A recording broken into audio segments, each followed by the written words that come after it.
tak wari ilmu hakikat terus rungokno wis ora paham lah tak ulangno. Ya resiko ilmu saya ingatkan.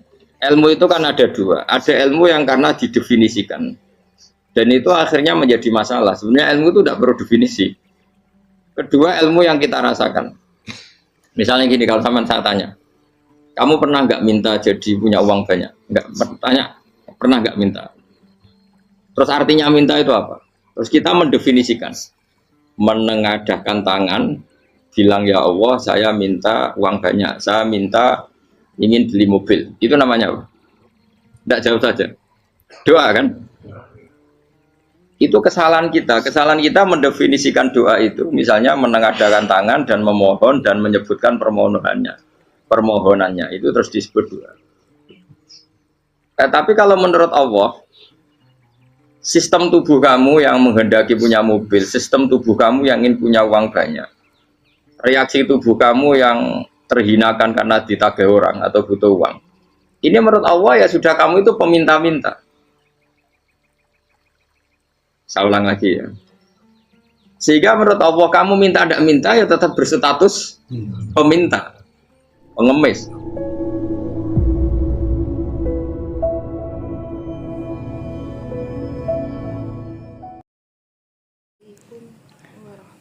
Bismillahirrahmanirrahim. Assalamualaikum warahmatullahi wabarakatuh. Jumpa lagi dengan saya di channel Gus Baha Pusat Ilmu. Semoga kita semua dalam lindungan Allah Subhanahu wa Ta'ala. Kali ini guru kita tercinta, beliau akan menyajikan ceramah beliau yang berjudul Kiai Kita akan membawakan. Tonton videonya sampai selesai agar kita mendapatkan barokah ilmu dari guru kita tercinta Kiai Haji Bahauddin Nur Salim. Mari kita simak bersama. Assalamualaikum warahmatullahi wabarakatuh. Bismillahirrahmanirrahim. Rabbi shrah li sadri wa yassir li amri wahlul 'uqdatam min lisani yafqahu qawli. Allahumma shalli wa sallim wa barik ala sayyidina Maulana Muhammadin wa ala alihi wa sahbihi ajmain, amma ba'du. Ketika manusia mengatakan mampu, sebenarnya ada sekian hal yang manusia itu tidak ikut melakukannya, tidak ikut menciptakannya. Misalnya kue nyupir, supirana enak, punya pengalaman, tidak kecelakaan karena apa? Nyupir kue enak, mobilku normal. Mobilmu normal lah, tewabrak mobil ya mabuk ya apa? Nah di sini ini manusia dituntut, diingatkan terus, kamu itu butuh Allah, rahmat Allah itu yang melindungi kamu, bukan keahlian kamu, bukan kecakapan, karena tanpa itu semua tidak bisa, semuanya Allah. Ya, tapi manusia tadi gara-gara misalnya tadi mobilnya normal, dia punya keahlian nyupir, terus mengklaim kalau keselamatan dia itu karena hati-hatinya dia, karena mobilnya normal. Padahal ada sekian catatan yang menjadikan dia selamat dan semuanya itu kudrahnya Allah Subhanahu wa Ta'ala. Misalnya gak ditabrak wong mabuk, gak ono gempa, gak ono bumi merekah. Misalnya kita pintar nyopir lah terus bumi memangap terus kita cemplung nggak apa-apa. Kemudian daerah-daerah kayak ya rasa tak sebut nomor orang. Kira tahu muka siapa ya bener mari tak sebut nomor yang ngeri. Intinya Indonesia aman, tapi kita tenang aja satunya aman kabeh ono sing aman. Ora usah kuwatir likuifaksi, ora usah kuwatir meteor jatuh, kabeh ya potensi no? Potensi semua.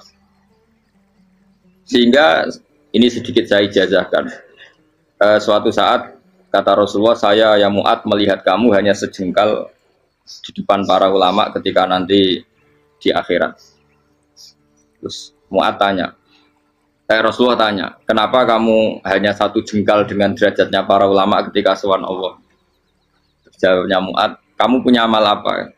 Jawabnya Mu'ad, ya Rasulullah, saya tidak pernah melangkahkan satu kaki kecuali saya tidak pernah yakin apa bisa melangkahkan kaki yang satunya.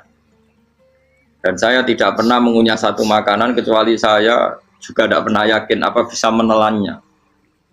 Dan saya tidak pernah bernafas satu nafas kecuali saya tidak yakin apa bisa nafas berikutnya.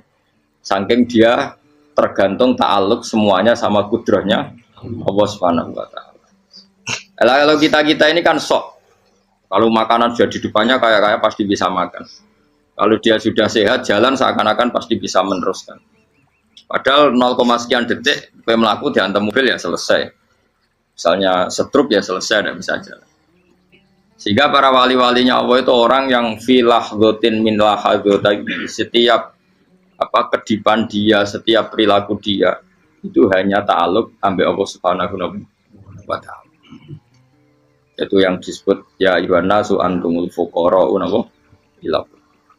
Nah, kemudian resiko makom ini, ya semua makom tak ada resikonya. Resiko makom ini itu biasanya dia lupa doa. Kenapa lupa doa? Karena doa itu terdefinisikan. Tak wari ilmu hakikat terus rumono wis ra paham lah to tak ulangno. Ya resiko ilmu saya ingatkan. Ilmu itu kan ada dua. Ada ilmu yang karena didefinisikan. Dan itu akhirnya menjadi masalah. Sebenarnya ilmu itu tidak perlu definisi. Kedua, ilmu yang kita rasakan. Misalnya gini, kalau sama saya tanya, kamu pernah nggak minta jadi punya uang banyak? Nggak tanya, pernah nggak minta? Terus artinya minta itu apa? Terus kita mendefinisikan, menengadahkan tangan, bilang ya Allah, saya minta uang banyak, saya minta ingin beli mobil. Itu namanya apa? Tidak jauh saja. Doa kan? Itu kesalahan kita. Kesalahan kita mendefinisikan doa itu, misalnya menengadahkan tangan dan memohon dan menyebutkan permohonannya itu terus disebut doa. Tapi kalau menurut Allah, sistem tubuh kamu yang menghendaki punya mobil, sistem tubuh kamu yang ingin punya uang banyak, reaksi tubuh kamu yang terhinakan karena ditagih orang atau butuh uang, ini menurut Allah ya sudah kamu itu peminta-minta. Saya ulang lagi ya. Sehingga menurut Allah kamu minta tidak minta ya tetap berstatus peminta, pengemis. Nah, orang-orang yang sudah wusul, meskipun itu kondisional ya, tidak selalu. Itu ya dia pikirannya mengadahkan tangan apa enggak ya sama saja tubuhnya merasa minta. Sehingga dia tidak perlu mengekspresikan minta. Nah, terus orang yang fakih bilang seperti itu tuh sombong, wong kok gak tahu dungo. Sebetulnya keliru vonis orang fakih. Bagaimana mungkin dikatakan sombong? Dia reaksi tubuhnya, elemen tubuhnya sebetulnya meminta. Dia tidak berkategori meminta karena ilmu kadung didefinisikan kalau minta itu yang seperti ini. Itu kan lama. Nanti kalau suatu saat Indonesia yang kuasa itu terlalu NU atau terlalu yang tidak NU, lama-lama ada definisi. Misalnya yang dikatakan tahlilan itu apa? Ya bid'ah, Nabi tidak pernah tahlilan. Sahabat tidak pernah nahlilin Nabi, malah nggak ngaji Nabi jadi tahlil. Mana nih tahlilan jalukno sepuro mayit, ngaji Nabi jalukno sepuro. Sehingga dengan tradisi itu tahlil itu masuk definisi bid'ah, karena nggak pernah dilakukan sahabat dan para tabi'in. Ya salahnya kamu definisikan. Tapi kalau udah kamu definisikan, diarani tahlil, ya mau la ilaha illallah. Terus mungkinkah satu bacaan la ilaha illallah dilarang? Wong ra oleh maca kalimat tauhid. Jadi misalnya tahlil itu nafadno kalimat tauhid. Oke tok ya orang arah iso dilarang tapi nak tahlil iku mitung dinane mayit kaya budo, samane kriminal.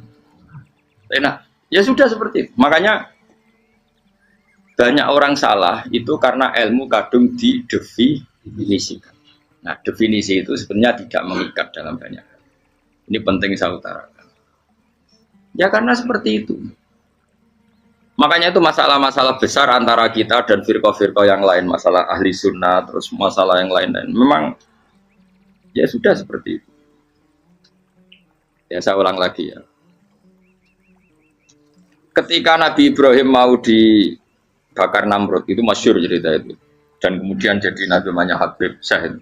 Habib Syahid itu sebetulnya hanya ngutip Habib Abdul Haddad. Jadi syair itu sebenarnya ada di Diwanul Haddad. Apa? Diwanul Haddad. Diwanul Haddad itu syair-syair Abdul Haddad ketika beliau usul, beliau mukasyafah. Terus bagian dinyanyikan Habib Syahid terus jadi populer. Saya ulang lagi ya. Tubuh kita, misalnya kamu lapar, perut kamu kan mereaksi minta makan. Andaikan kamu itu Tuhan, kan kamu tahu bahwa perut kamu itu minta makan. Tanpa kita bilang ya Allah saya minta makan, Allah tahu kalau reaksi tubuh kamu minta makan. Sehingga orang yang tidak minta pun asal makomnya makom yang ikrar, mengakui kalau dia butuh, ya namanya sudah minta. Tapi fikih kadang mendefinisikan sing darane minta itu hanya madhep kiblat terus menengadakan tangan dan sebagainya. Ya sudah kita sebagai orang pengikut ya yang ikuti fikih, yang ikuti tasawuf, sebetulnya itu definisi yang sepihak. Sehingga ketika Nabi Ibrahim mau dibakar Namrud, masyhur itu cerita itu, beberapa hari mungkin bulan-bulan orang disuruh Namrud cari kayu sebanyak-banyaknya. Ketika kayu sudah terkumpul mungkin satu lapangan, Ibrahim mau dibakar. Pegawai Namrud itu bingung caranya nguncalo Ibrahim. Mereka saking gedene napa? Api. Nak diuncalo kok ado iku ratok tengah.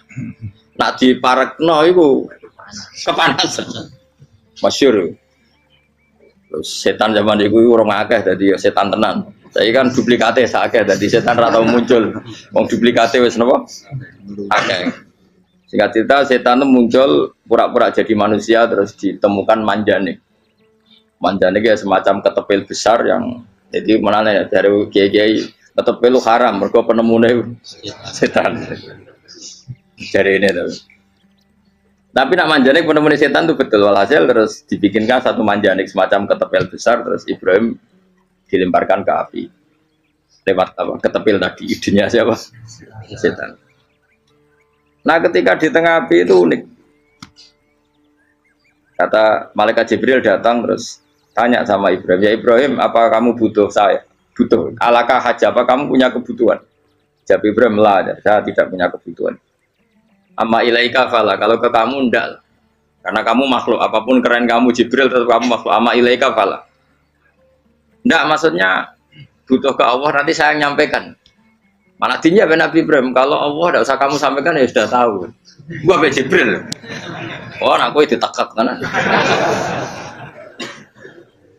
Ya saya ulang lagi, apa kamu punya kebutuhan? Alaka hajalah ama ilaika fala, kalau ke kamu ndak.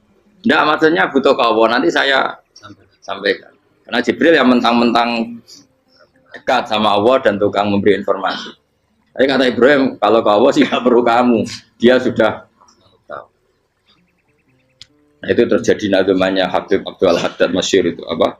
Hasbi min su'ali ilmuhu bihali. Jadi cukup ilmunya Allah itu menjadikan saya tidak perlu minta. Hasbi min su'ali ilmuhu bihali.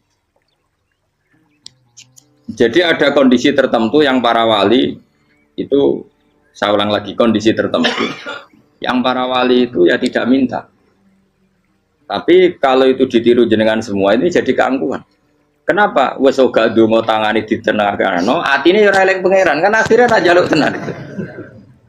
Lha kuwi aja niru wali-wali. Nah, wali-wali itu kan misalnya tangannya tidak menengadah tapi semua sistem tubuhnya merasa butuh sama. Saya itu pernah gitu. Tapi itu kondisional dan saya juga ngulang tidak mesti bisa. Ketika saya umroh itu pernah saya ada satu kondisi itu doa ya di putaran pertama dos. Di putaran pertama saya berdoa ya agak banyak di multazam. Putaran kedua mau berdoa sudah tidak berani lagi. Sampai ke-7. Hari kedua ya tidak berani, hari ketiga tidak berani. Nah seperti itu tidak bisa dibuat-buat meskipun saya juga agak ingin. Tapi ya pas itu ya nggak bisa. Gara-gara itu korban kitab hikam, ya kitab hikam yang terkenal. Kitab hikam itu pernah cerita gini. Rubbama dallahum al-adab ala tarkit tolak. Terus di antara makalahnya itu wa inna ma yunabbahu man yajuzu alaihil ikhfal. Tapi kamu jangan niru dosa kan. Tapi jangan ingkar ilmu ini tambah dosa kowe. Jadi niru ya dosa, ingkar ya dosa. Jadi ada seorang wali kata hikam. Kadang-kadang seorang wali itu mau doa diulang itu sungkan. Kenapa? Yang perlu diingatkan tuh yang potensi lupa. Allah kan masih ingat doa kemarin. Lalu itu gara-gara saya sebelum umroh itu mensinau kitab hikam itu agar berdua. Ya Allah, sing tak dungani wingi ejek eling kok tak eling nomene. Dadi wa inna ma yunabbahu man yajuzu alil fal, yang bisa diingatkan hanya orang yang potensi lupa. Sementara Allah tidak akan. Tapi kan akhirnya dungane eling. Ya Allah kayak kemarin. Hari ketiga ya Allah kayak. Makanya menurut saya ilmunya orang hakikat itu juga ada sisi kriminalnya karena ya tadi. Tapi kamu ingkar ya keliru. Memang Allah gak mungkin Lupa ngapain kamu ingatkan? Makanya menurut saya Allah itu memang zat terbaik, bener-bener Rahman Rahim. Mestinya nak ora terbaik kowe ndonga bedino malah ngamuk. Lah aku lali tapi mbok elang eling dong. Tapi Allah itu ya maklumi ya, dengan kekeliruan. Kita ini kan selalu keliru, donga terus ya keliru sebetulnya. Karena seakan-akan kan mengingatkan seseorang yang mungkin lupa. Wong Allah tidak pernah lupa kok, kamu ingetin terus. Atau kamu menggurui Allah, yaitu ya Allah nang sebadani kalau di duake, padahal nggak mesti maslahat bagi kamu. Duake orang mesti maslahat bagi kamu. Maka ada sekian contoh yang wali itu dibully pangeran. Saya sering cerita, banyak cerita wali itu dibully pangeran, digarap ya pangeran. Ini gara-gara salah dewi. Saya pernah cerita dan itu ada di hikam betul di kitab itu. Itu ada. Ada wali itu tukang hamal. Hamal itu manol di pasar, itu tukang angkut. Jadi kalau ada orang bawa barang berat diangkut dia, terus misalnya kalau dulu mungkin ya ke kereta atau ke singkat cerita terus diupahi. Saat dapat apa dia pasti pulang karena dia hanya butuh makan satu piring, karena dia tirakat makan satu piring untuk ibadah 24 jam. Singkat cerita dia ngeluh, ya Allah, kamu tahu, engkau tahu saya ini pecinta engkau, saya ini hanya butuh makan satu piring untuk kuat sholat, tapi kenapa harus jadi juru manol? Berilah saya rezeki yang tanpa kerja. Nah, selang sekian hari dia dituduh maling, terus di penjara, terus dapat rezeki tanpa kerja. Dia ya Allah kenapa jadinya gini, kan kamu minta rezeki tanpa kerja. Ya itu penjara itu rezeki tanpa kerja kan. Jadi Allah memperlakukan para walinya itu memang unik. Ya kadang dibully. Sehingga dalam cerita-cerita kenabian, kata Qadiyat itu, nggak ada orang yang sering dibully Allah kayak nabinya. Karena nabi itu orang yang dicintai Allah. Jika salah sedikit saja itu, cara pangeran itu, cara kampus itu digarap, pokoknya dipelonco, pokoknya salah sedikit. Misalnya begini, Nabi Yakub itu kan nabi. Dia mungkin nyon jauh nggak tersadar, nyembelih apa itu anak sapi itu di depan indukannya. Ya beliau mungkin spontan saja, Pak. Kalau kamu yang melakukan pasti tidak ada hukumannya, karena Allah tidak pati peduli sama kamu, sudah lah. Artinya nggak peduli, salah pantas saya nggak jelas ya gitu. Tapi ini Nabi. Ketika itu terus indukannya sapi tadi, ya Allah, Yakub itu kekasihmu. Saya tidak berani sama dia karena dia kekasih. Tapi saya tetap menuntut keadilan. Dia harus merasakan susahnya dipisah dengan anak. Meskipun dia tidak nuntut rasanya roh anak sebelah, itu tidak se ekstrim itu. Sapinya itu hanya nuntut, ya Allah, dia harus merasakan sakitnya terpisah dengan anak. Akhirnya Allah menciptakan Yakub mengalami terpisah dengan Nabi siapa? Yusuf. Itu kalau kata Qadiyat, itu kalau yang melakukan tidak Nabi pasti nggak dibully Allah, dibiarin. Karena Nabi ini yang melakukan. Nah. Terus ini Nabi Yusuf lagi, mana rasa daftar wali berat. Nabi Yusuf itu di penjara itu karena terdolimi apa karena memang dia salah? Terdolimi. Dan ya Yusuf itu Nabi. Nabi Yusuf itu Nabi betul memang benar-benar. Meskipun ganteng dia Nabi. Syaratnya Nabi ganteng kira-kira mlebu. Nabi itu harus ganteng, enggak boleh. Nabi elek ora oleh. Karena Allah izin di kekasih kok kriting elek. Allah itu di selera dadi. Kabeh Nabi mesti yang paling ganteng di kaumnya, yang paling nasab. Enggak boleh Nabi kok pesek, kriting, enggak boleh. Tapi kalau sudah jadi orang soleh oleh. Tapi kalau Nabi enggak boleh. Enggak. Nabi Yusuf bukan, masyhur kan cerita Nabi Yusuf dengan siapa? Zulaikha. Dan belum ada orang dalam keadaan darurat masih cerdas kayak perempuan. Jadi singkat cerita, ketika Yusuf diajak Zulaikha selingkuh gak mau kan keluar dari kamar. Dalalah kebetulan wa alfaya sayyidah Rajal. Itu si Zulaikha tadi spontan langsung bilang, wahai suamiku, apa hukuman orang yang ingin menodai keluargamu? Itu wong wedok. Padahal dia agak terencana, dia pun nggak bayangkan kepergok suaminya. Itu dalam keadaan kepergok itu masih cerdas. Suamiku, apa hukuman orang yang mau menyelingkuhi keluarga Anda?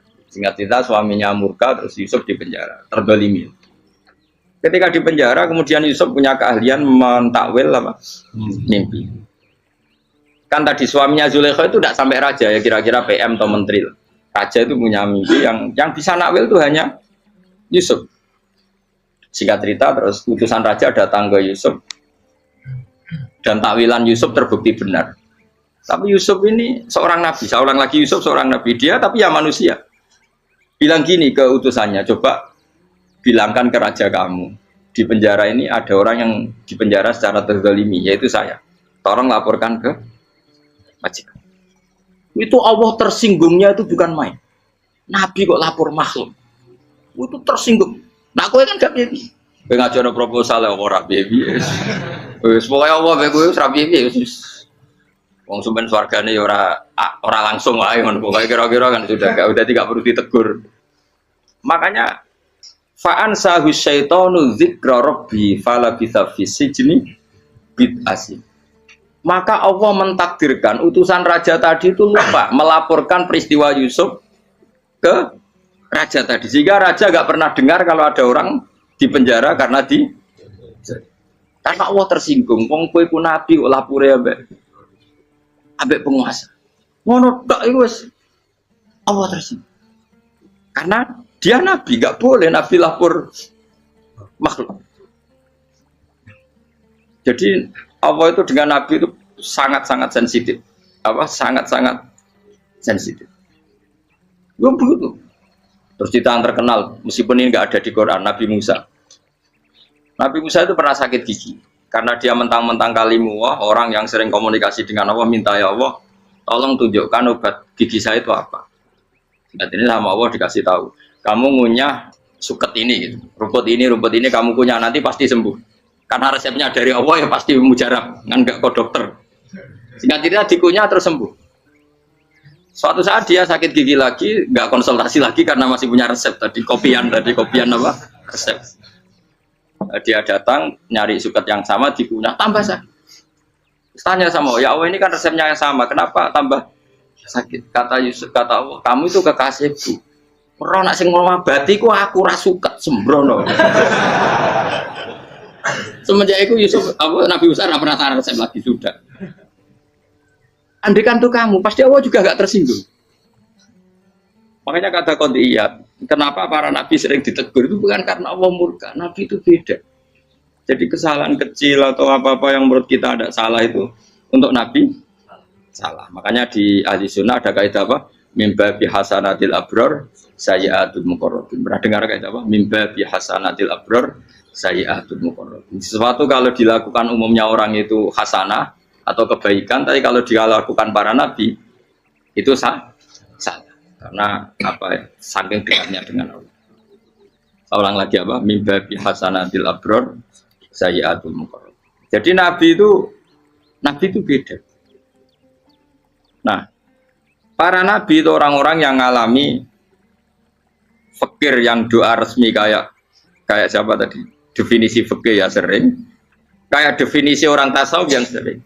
Sehingga ketika Nabi berdoa, ya memang secara disiplin ilmu yang namanya berdoa ya minta Allah dengan mengadakan tangan. Ketika enggak berdoa, karena Nabi sadar Allah tidak perlu diingatkan lagi, pasti masih ingat. Gitu. Jadi dua-duanya benar terus. Makanya Nabi itu lam yazal fitaroki, Nabi itu selalu naik derajatnya. Karena pas minta ya benar, pas tidak minta ya. Kalau kamu turun terus, pas minta itu karena tomak kamu, hadun nafsi kamu, serakah kamu, tapi nggak tahu diri pantas taura dengan permintaan. Kayak gue misalnya jongo jadi wali, iso Allah tersinggung. Bocah atau tirakat atau jalur jadi wali. Tapi gak dongo ya Allah tersinggung. Kere ra tau dongo. Jadi orang kalau ndak wali itu sudah keliru terus. Jadi kok di sepuro, tapi tak kira itu akeh. Ya jajal ke dongo yo wali kok sabtu kok dirjelang. Kira-kira Allah tersinggung apa nyembadani? Kira-kira tersinggung. Tapi misalnya kira tahu dongo kepengen kau Imam Syafi'i, apa yang tersinggung? Bocah ora di idola. Terus piye Gus? Piye kadung salah biasa wis. Wis bakat salah no. Bakat salah. Ini dongane sing gampang kae sing mesti bener Rabbana dzalamna anfusana wa lam taghfir lana wa tarhamna lanakunanna minal khasirin. Saya pernah punya kitab dan kitab itu menurut saya luar biasa. Bahkan ketika adu bully itu, adu cara mahasiswa itu kayak pelonconan itu. Nabi sama Nabi pengiran gitu, dan itu sekali yang satu salah melakukan disiplin ilmu, pengiran itu degradasi. Dan Allah memang mengancam gitu. Kalau kamu melanggar ini, la biton namin diwanin nubuah. Nanti la amkuan namin diwanin nubuah. Kamu saya hapus dari buku kenabian. Tes-tesannya ya lucu, biasanya begini. Kata Nabi Musa kan ditanya, Ketika dia khutbah ditanya orang, siapa orang paling alim ya Nabi Allah? Sekarang orang paling alim itu siapa? Nabi Musa jawab, saya kan. Ya itu Allah tersinggung karena wong kok mletene ngono. Tapi andai kan Nabi Musa kok jawab Fauzi itu salah, oh tambah salah meneh. Atau enggak Ruhin, malah salah meneh. Tapi jawab Musa ya salah. Saya Gusti, saya kan. Orang paling alim siapa? Saya. Allah memperingatkan Musa, ada seseorang yang lebih alim ketimbang kamu. Coba kamu harus ketemu dia. Ketemu dengan cerita ketemu Nabi siapa? Khidir. Terus dalam 3 sesi ini, 3 babak ini buli-bulian. Nabi Khidir itu dalam 3 babak ini selalu kelihatan salah. Di antaranya adalah cara sekarang ya mungkin di gonjak sepeda motor atau perahu kalau dulu yang menggratisi dia numpangi sepeda motor malah spionnya dicopot gitu. Spionnya dicopot, dirusak. Tapi Musa kan terus sudah digratisin malah rusak yang motornya yang apa? Menggratisin. Nabi Khidir masih tenang. Kamu tidak paham. Jadi Nabi Khidir mesti tidak kamu tidak paham. Itu kata syurrahul hadis termasuk Ibnu Hajar al-Asqalani bilang ini. Setelah itu kedua membunuh anak kecil. Musa tambah marah. Anak yang belum punya dosa kok kamu sampai 3 kali ada 3 peristiwa. Itu kata syurrahul hadis. Andai kan Musa kok diam tidak protes, maka dia akan disalahkan Allah. Karena dia berarti membiarkan kemungkaran di depan matanya tanpa reaksi. Jadi sebetulnya ketika Musa berontak itu Nabi Khidir, Nabi tenan gitu. Jadi itu kan unik. Tapi berontak ya disalahno. Jadi angel sandi tes-tesan dadi nabi ku ya angel. Misalnya kok Nabi Musa itu kayak model santri Jawa Timur. Nabi Khidir salah, nggih nderek mawon. Ya ora nabi jero barang mungkar. Menengae. Berarti yo nabi goblok ngono kira-kira. Makanya memang Musa harus konsisten seperti itu, harus demo terus. Kayak saya misalnya sebagai kiai fikih, kiai ya harus seperti ini cara mulang saya. Enggak boleh saya misalnya terus anut mulang terus tawadhu semeneng itu ora karu-karuan. Jadi andekan Musa kok tidak protes itu malah salah. Ya memang harus. Dan itu Nabi Khidir Nabi tenang. Makanya Nabi Khidir akhirnya respect. Tidak ada hati sebaik Abu Musa. Risi itu gak nyaman ketika melihat kemungkaran. Jadi itu sebenarnya poin. Tapi lucunya Nabi Khidir yang nyalan. Tak dari rasa kok kamen takok. Tapi harus disalah no. Ya aku cari Nabi Musa. Ya jajal, gawe peristiwa meneh aku tak sabar rata kok. Bareng. Kok jajal neh. Bareng dijajal ya protes meneh. Bareng protes meneh, tinggal 1 kali kesempatan. Kowe takok meneh wis ora dadi murid. Dikasih kesempatan lagi, ya protes meneh deh. Tapi itu justru itu menjadi kelebihannya Nabi Musa karena syarat seorang nabi adalah al-musara'ah ila inkaril munkar kata Ibnu Hajar al-Asqalani. Syarat seorang nabi adalah secepat ngingkari sesuatu yang mungkar. Enggak boleh. Ya iya toh kan misalnya kita jadi murid terus gurumu itu gandeng artis atau gandeng penyanyi dangdut. Nggih nderek mawon. Jadi guru mumet goblok. Tapi kowe ngloroi guru tersinggung. Ora roh hikmah iku. Kan bingung loh. De guru ngene kok bingung loh. Soale ki de guru jadab dorong Jawa Timur apa? Gurumu gandeng penyanyi dangdut. Reaksimu biasa sak kok. Ayo loh, nah elek kan gak iri. Biasanya nah elek itu ora iri, sekarangmu Pak. Sing ayu, sing potensi iri. Kira-kira reaksi kamu itu milih derek mawon apa berontak? Golek nak gurumu wong alim mesti nak pasti meneng. Muridku gila bener, gak sensitif. Roh barang mungkar dilakukan di depannya kok tidak reaksi, tidak protes, geblek tenan. Tapi lucunya guru mau nak protes ya, gak luwe akhlak. Guru lagi senengnya kok ora oleh.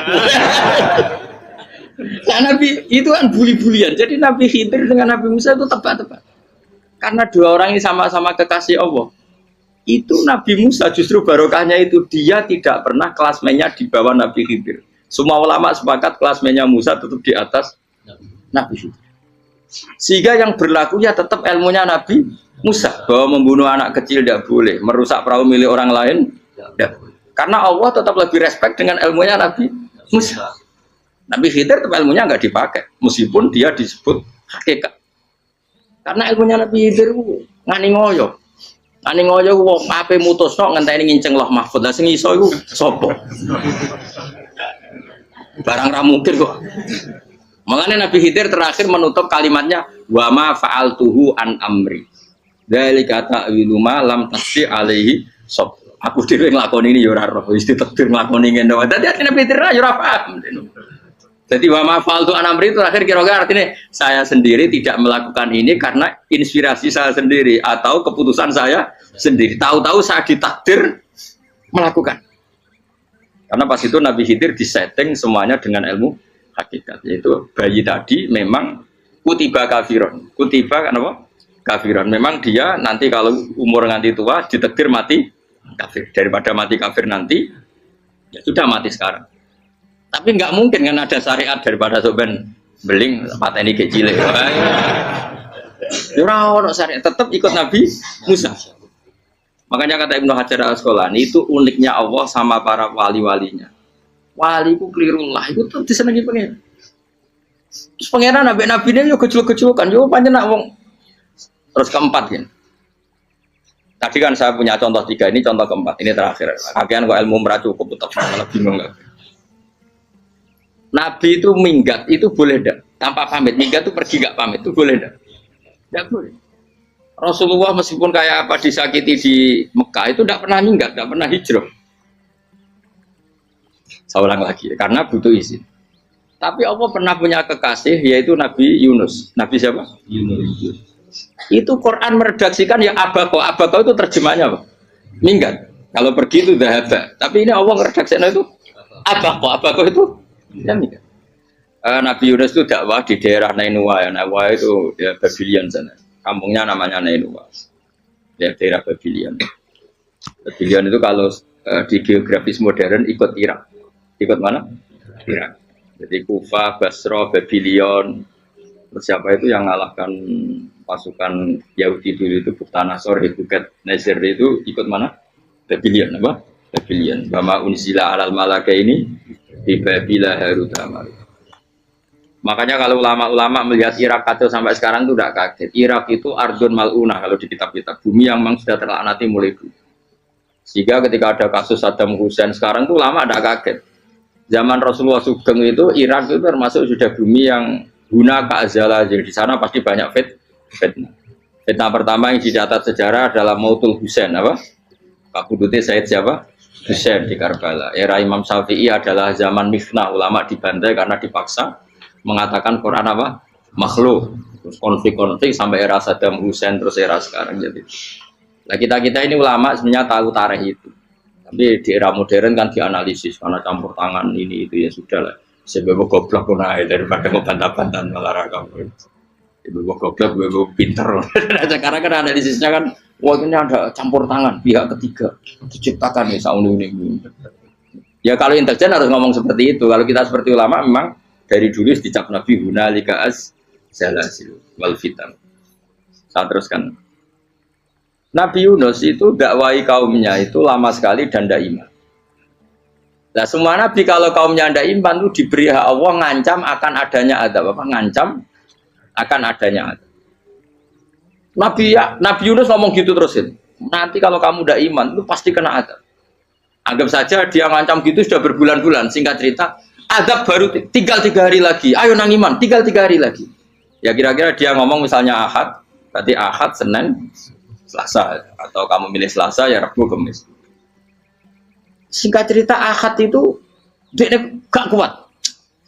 Wah semuanya kurang telung dino kaumku tetap orang iman. Mangkel asal minggat deh. Minggat itu jadi mau minggat kan gak punya tujuan. So asal pergi jauh saja. Sudah perahu sekenanya dia naik saja. Namanya minggat nih. Kalau bawa bekal terencana bawa visa paspor kan plesir namanya. Jadi minggat itu ya gak ya sekenanya gak persiapan. Singkat cerita sampai ikut perahu nelayan tadi terus zaman itu ya ada mitos kalau ada gelombang yang nggak wajar pasti ada orang minggat. Terus ditanya siapa yang minggat, Nabi Yunus kan orangnya jujur saya katanya. Ya sudah yang minggat harus dicemplung no, gitu. Ya, terus ada yang agak baik ya jangan gitulah. Ini kan kita semua butuh selamat. Dudi dulu. Terus Dudi satu lagi ketemu Yunus. Coba mungkin salah udahnya Dudi lagi ketemu sampai 3 kali ya ketemu Yunus. Makanya fasahama fakana minal mudhadis, diuji, dia kalah kemudian tenggelam. Fal taqamahul hutu wa huwa mulim. Terus dia diuntal, ditelan oleh ikan nun. Nah, di situ ikan nun digambarkan saking besarnya itu. Dan ini uniknya Allah sama kekasihnya. Sudah Allah menyalahkan tapi unik. Ikan ini kan itu sama Allah dikasih instruksi. Kamu nggak boleh makan dia, dia kekasih saya. Terus ketika di tengah di perut apa? Ikan, dia kegelapan. Terus Nabi Yunus cita-citanya satu, ya Allah, kalau saya sumpah gini saya tidak bisa baca tasbih. Akhirnya sama Allah disulap perut ikan itu jadi masjid. Jadi dia di dalam perut ikannya santai saja tetap wiridan. Santai. Fana ada fi dzulumati alla ilaha illa antas fanak ini kuntum nadal. Ya dia santai aja wiridan karena perut ikan bagi dia adalah masjid. Ya dia disalahkan Allah karena abako tadi minggat hijrah tanpa pamit. Tapi juga dibela-belain Allah, ikan tadi tidak boleh nelan. Ini perlakuan Allah sama orang yang bikin. Tapi karena dia Nabi uniknya apa? Dino Ahad itu kaumnya do nginceng omah Nabi Yunus. Rame-rame nginceng. Lucunya cara nginceng gini. Nak Yunus neng omah berarti bodoh nih. Wong omah ana adab kok dene tengok. Barang dinceng Nabi Yunus tuh gak ada. Oh tenan ono adab. Mulane wonge rawani ning omah. Itu uniknya pangeran. Jadi umpama dekne ra minggat ya salah. Umpama dekne ora minggat berarti kaume jare apa ono adab ono gempa bumi liku faksi kok dekne ning omah. Lah nek ono tenan ra mlayu, nyatane gak mlayu. Jadi mbok Allah didesain minggat. Tapi nek minggat disalahno Nabi yo ora pamit. Makanya masyhur saya itu punya kitab karangannya Habib Alim Alamah, mbah-mbahnya Habib Anis, Habib Ali bin Husain yang ngarang apa? Ali bin Muhammad bin Husain karang yang disebut duror itu diantara doanya gini. Tapi jangan tiru loh, gue rawali bro. Aku rawani niru, cuma saya hafal secara ilmu, tapi saya tidak berani. Waj'al sayyiati man ahbabta. Ya Allah, jadikan kesalahan saya itu kesalahan orang yang kau cintai. Terus pokoknya salah lagi jadi pengiran kadung seneng, salah lagi sampai wae wong seneng. Waj'al sayyiati man ahbab. Terus kalau gue lah dimanja wong tuamu, anak paling disayang, salah gue lucu. Kok cah cilik, gue seneng cah cilik, salah gue lucu. Cano gelas ya lucu, tiba ya lucu, tiba nih cah tua-tua. Bocah jelalatan, mulane tiba. Nah itu barang kau menginceng omahe Nabi Yunus, gak ono wong. Wah berarti adab mau turun betul. Andai kan adab tidak jadi turun, pasti Nabi Yunus berani di tenang. Wes barang mulai malam Kemis, wah adab itu sudah kelihatan. Ada puting beliung, ada apa, sudah jelas pasti ada adab. Kaum yang lapangan tobat finish. Secara bal-balan menit-menit apa? Terakhir. Wah itu sampai pengen ditompo tobatnya. Gue gak sido tak adab bang kue tobat. Singkat cerita Nabi Yunus hari ketiga atau apa dia selamat. Pakai versi yang umum saja. Selamat. Faltaqamaul hutu bahwa falaulah annahu kana minal musabbihin la bi batni la yaumi yubasur. Akhirnya dimuntahkan sama ikan nun tadi terus dia keluar. Barang keluar tanya-tanya kabar gimana kabar kampung Nenuwa, baik-baik saja. Kabar awani mulai karena dia tahu kalau orang bohong itu dihukum mati. Padahal dia bohong katanya Kemis itu ada adab, ternyata kampungnya baik-baik. Padahal baik-baiknya karena mereka jadi masyarakatnya nyari dia karena mau iman. Si nabinya agak berani pulang karena nanti dihukum mati. Aku pangeran nabi kekasih itu dia. Pangeran dia bully gitu. Oh itu gue beda-bedaan, wong kekasih pangeran, aku yang ngerti pintu langsung diatap. Jadi pangeran kekasih gue beda, orang koyo. Akhirnya biru serawani mulai. Wah nak mulai aku disiksa. Perkara nih, kalau pembohong itu dihukum mati. Masyarakat yang golek tenan, mergo malam Kemis ku ono azab tenan. Cuma terus do tobat. Disebut falau laka nasqaryatun amanat fanafa'aha imanuha illa qauma Yunus lamma amanu kasyafna anhum adzabal khizyi fil hayatid dunya. Enggak ada kampung yang saya adab kecuali kasil tak adab, kecuali kaum Nabi Yunus. Aku semeh ngadab lho, pas menit terakhir peta adab tobat. Akhirnya ra sido jare pangeran.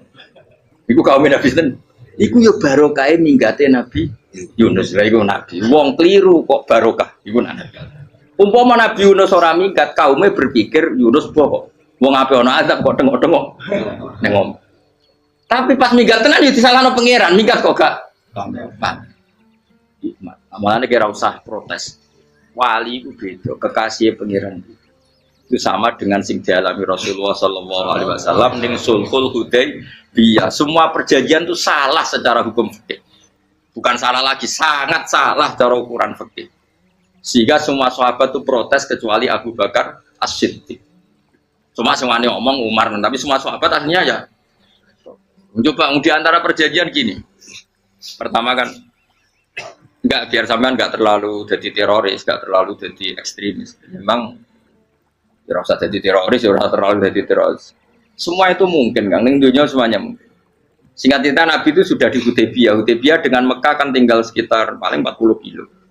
Saya pernah itikaf di masjid yang pernah dipakai Hudaybiyah. Kan sekarang jadi mikot ya. Termasuk mikot umroh di Mekah kan apa? Hudaybiyah kan mikot di yang terkenal kan apa? Jirona, Tanim, Hudaybiyah. Itu perjanjiannya tuh gini. Perwakilan dari Quraisy namanya Suhail bin Amr, siapa? Suhail bin Amr. Perjanjiannya gini, Muhammad kamu tidak boleh masuk Mekah. Kamu boleh masuk Mekah itu tahun depan. Padahal Nabi sudah bilang ke para sahabatnya, ayo kita umroh. Dan diberi hak umroh. Tapi setelah sekitar 40 kilo masuk Mekah, dicegat sama orang kafir Quraisy. Lah, Nabi sakit tenan. Nabi kadung mentafsir, memberi berita gembira, saya mimpi kalian masuk tanah haram amini namuhalikin, aman semua. Semuanya bercukur gundul atau mencetak rambut. Pokoknya terus kata sahabat senang sekali karena mimpi Rasulullah tidak pernah apa? Tidak pernah salah. Bareng di situ di antara perjanjiannya hadza ma kataba ali Muhammad Rasulullah. Ini perjanjian yang ditulis Muhammad Rasulullah. Kata Suhail, hapus kata Muhammad Rasulullah. Kalau saya tahu kamu Rasulullah tidak saya perangi, tulis Muhammad bin Abdullah. Kata Rasulullah, ya Ali hapus tulisan Muhammad Rasulullah. Kata Ali, tidak saya akan menghapus setelah Muhammad Rasulullah. Saya Nabi unik. Hapus gak popoli, masih hapus aku tetap Rasulullah. Tulisan jadi Nabi ya relax saja. Tapi Ali katanya, fawwama Nabi makhihi abadan, saya tidak akan menghapus tulisan itu selamanya. Kata Nabi, kena ragilem gapus, tanganku didono, aku sih gapus. Nabi kan umi tidak bisa baca terus. Tangannya Nabi sendiri yang dilewatkan Ali ke tulisan itu sehingga terhapus. Nabi ya relax, wong tulisan wae aku ora ditulis Rasulullah ya tetap Rasulullah. Nabi masih relax. Terus perjanjian kedua, kalau ada orang kafir Quraisy masuk Islam harus dikembalikan karena berarti keluar dari habitat. Tapi kalau sudah Islam kok masuk kafir lagi harus dibiarkan karena berarti kembali ke habitat. Nabi bilang ya nggak masalah. Semua perjanjian itu merugikan Islam. Itu secara fikih pasti salah. Akhirnya Umar itu protesnya keras sekali. Ya Rasulullah, apa engkau masih Nabi? Itu takut itu sengak. Apa engkau masih Nabi? Dan Nabi siapa santai bala ya saya masih Nabi. Tapi kenapa kamu hinakan kita dan memberikan kehormatan pada orang-orang kafir itu? Jadi kan Nabi lucu. Ya agama itu kayak pangeran. Masih aku perjanjian yang ngono kok pangeran sing angkat agama iki tenang wae. Kan Nabi kuwi perjanjian mbek manusa gampang. Jadi Nabi itu sange imannya Allah tetap yu'izzu hadaddin. Allah pasti memuliakan ini agama. Apapun perjanjian yang diciptakan manusia. Makanya bapak saya, Mbah Mun guru saya itu ngaram-ngaram tenan mikir Islam. Islam mbok pikir haram, ono sing duwe. Ben ngono. Dunya rusak kok ben tetep Islam mulya. Rasa mbok pikir terus keliru-keliru lah perjanjian dunya keliru lah. Lo coba Uni Soviet kayak apa hegemoninya? Kayak apa kuatnya Uni Soviet 100 tahun mengkooptasi Uzbek, Tajikistan dan tapi apa bisa menghilangkan keimannya orang Uzbek Ceknya? Ketika Uni Soviet bubar langsung malah negara-negara itu jadi persemakmuran yang negara apa? Indonesia kayak apa? Dikooptasi PKI, dijajah Londo 350. Mbah Soleh Darat alim zaman Londo, buyut-buyutku alim zaman Londo. Iku semondok Mekah ya alim. Zaman PKI ada wong alim. Saiki ayo zaman Islam Nusantara apa ono sing alim koyo itu Islam menarik zaman wis di regani negara, zaman rung di negani negara wis mul. Karena ini agama milik Allah. Punya ketahanan yang luar. Ya, semuanya dari Nabi tenang lah, perjanjian salah lah, gak apa-apa. Inna wa ta'ala a'azza hadati. Inna wa ta'ala la yudhi'u dinahu wa la yudhi'u. Pokoknya pangeran bakal ngembar agamanya orang masalah, perjanjian keliru lah. Perjanjian ketiga itu semuanya merugikan Islam. Tapi apa kata Abu Bakar ketika protes Nabi gak dijawab, datang ke Abu Bakar. Menurut kamu gimana? Jawab Abu Bakar lucu. Makanya ini menunjukkan makanya kenapa ahli sunnah berkeyakinan Afdhalus Sahabat itu siapa? Jawab Abu Bakar. Wes Amar, perjanjiannya keliru lah, keliru lah. Kayak gremeng-gremeng santai gremeng. Tapi la tadkhul bainahu wa baina habib. Kamu jangan masuk wilayah itu hubungannya orang yang terkasih sama kekasihnya. Wes gak masuk akal lah, sebenarnya menengah. Ya sehingga ya sudah Allah punya. Ternyata nah perjanjian keempat ini yang agak Nabi hanya minta gini toh. Itu saya turuti semua, tapi saya minta satu hal kata Nabi. Bolehkan diskusi tentang Islam terbuka. Makanya diskusi terbuka itu baru kata Nabi. Jangan larang orang mendiskusikan Islam. Itu dok mintanya. Oke dari Suel, diskusi wae pikirannya Suel kan, diskusi wae. Enggak masuk Islam, diskusi. Jangan larang orang yang membicarakan Islam secara terbuka. Ada kata terbuka. Dari Suel, oke enggak masalah. Itu dok yang itu pun enggak jelas menguntungkan Islam apa? Enggak. Akhirnya apa yang terjadi? Darun Nadwa, tempat-tempat pertemuan cara sakniki gerdu, gedung parlemen. Semuanya itu diskusi. Sajane Muhammad itu sopot. Konsep Islam itu. Dan semua yang cerdas juga. Sajane ya bener Muhammad. Nyembah watu ya banyak giok tenan. Wah, ini goblok tenan watu kok di. Terus nak Yahudi. Yahudi ora bener bisa, Nasrani ora bener pangeran kok. Wah, diskusi. Suwe-suwe hasil diskusi sepakat. Jadi tetap bener Muhammad. Tetap bener Muhammad. Akhirnya hasil diskusi gua akhirnya mereka membatalkan perjanjiannya sendiri. Perkara ini baru kayak apa? Malah Nabi ketika Bali di Medina, Umar sempat protes yang dalam. Oke ya Rasulullah, saya nerima konsep Anda, tapi saya menyisakan satu pertanyaan. Jadi jenengan ini ana ayat yang nurjuna latat khulun al masjidal haram insyaallahu aminina muhalliqina ru'usakum. Lah kok nyatane ra sida mlebu Mekah, malah kita terusir kembali lagi ke Medina. Iku Nabi yang agak lucu ngendikan. Mar, ning ayat iku ra gak ana taune. Apa ono ayat iku tahun iki sing ngatene tahun iki ra kowe. Dari Nabi ya ora ono taune ya. Ora ono taune kok tahun dhewe kan kira-kira. Ayat iku kan gak ono taune, Umar ae sing GR nafsiri tahun ini. Mau suatu saat kamu akan masuk Masjidil Haram. Tapi kan gak ono taune ayat itu. Apa di ayat itu ada tahunnya Umar dan Allah bilang tahun ini ya enggak, ya sudah kalau gak ada tahunnya ya pokoknya mesti kapan-kapan terjadi. Tapi ora saiki. Kayak sugih rugen kan gak ono taune, ora tahu. Mau aku dong gak ono sugih, tapi kan tanpa tahu. Lu suwi. Nah, akhirnya apa yang terjadi? Ada diskusi masif di Mekah. Setiap yang cerdas, setiap Nabi tanya, Abu Sufyan siapa? Nabi mau komentar gini, sama siapa teksnya? Misluhu la yajhalul Islam. Kalau Islam sudah didiskusikan, otak secerdas Ikrimah bin Abi Jahal, secerdas ini pasti tidak bodoh tentang Islam. Maknanya pasti akal yang waras memilih Islam. Wah, akhirnya Islam jadi masif. Ya sudah, karena Islam sudah masif, tokoh-tokohnya cenderung Islam, akhirnya perjanjian itu dibatalkan sendiri. Akhirnya waro'aitan nasa yadkhuluna fi dinillahi afwaja. Akhirnya mereka berbondong-bondong masuk Islam. Itu artinya apa? Nabi udah perjanjian cara fikih keliru wae, cara fikih cara zahire keliru wae, tetap barokah karena punya hubungan khusus dengan Allah Subhanahu wa taala. Makanya la tadkhul bainahu wa baina habib. Itu kan kayak ya sudah seperti di pangeran. Makanya Sayyid Ali itu sohibu simtiduran nak donga di antara doanya waj al sayyiati man ahbab. Jadikan ya Allah kesalahan saya, kesalahan orang yang engkau cinta. Karena ulama nyontono ngene, saiki Nabi Adam ambek iblis itu padha salah itu. Enggak jawab. Padha salah, iblis itu salah bodoni Nabi Adam salah dilarang mangan wit khuldi tetep mangan. Mau trimo rayuane sinten? Iblis. Tapi piye-piye pangeran itu seneng Nabi Adam. Sediluk diusir bar sumajtabahu rabbuhu fataba alaihi bar langsung Adam urung metu kok swarga diwarai. Damke kepengin tak sepuro nggih, tak warai dongane. Iblis tak diwarai. Makane kena ndonga. Dadi ngene ya pokoke wong disenengi iku menangan. Lah kaya pengen ndonga iku kowe ora bakat wali biasa wae iki cerita. Ya sudah seperti Tapi emang ya sudah seperti itu. Nabi Adam tuh orang pati keusir tenan, gus fatalah ko Adam Robbi kalimatin fatal. Jadi orang terlalu jauh dari surga. Kemana lagi pas pertama medun ke bumi ambek Allah wis diwarai beberapa kalimat sing dadekno di sepuro. Kawat al sayyiati man ahbab. Ini penting kalau atur mulane wilayah-wilayah kenabian itu wilayah yang kita tidak pernah tahu detailnya, tapi kita yakin Nabi itu para kekasih Allah.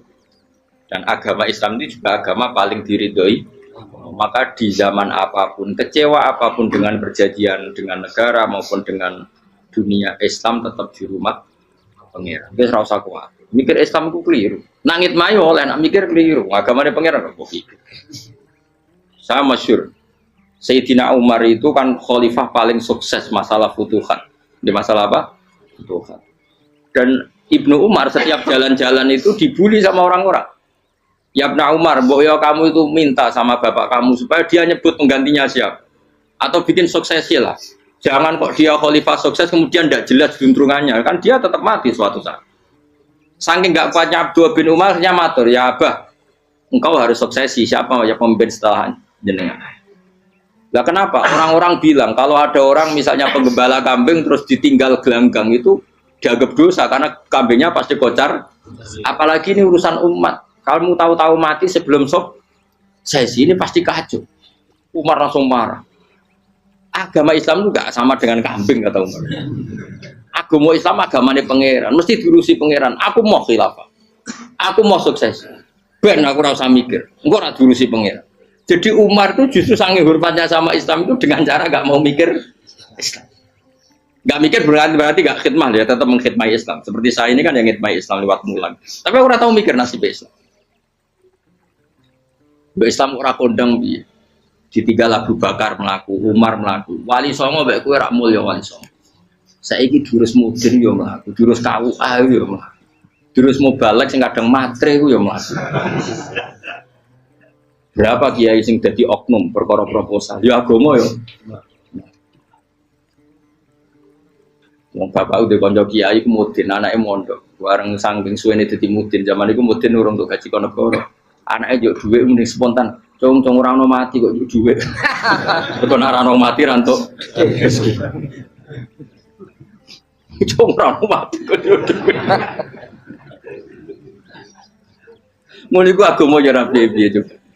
Mergo agama iki diurusi ayo nabi palsu ben kira wae mulai Musailama sampai Musotek sampai Lia Eden kurang lagi mulai wali palsu kowe Romo dosa Romo sapa iku kowe ora kabeh ora masalah.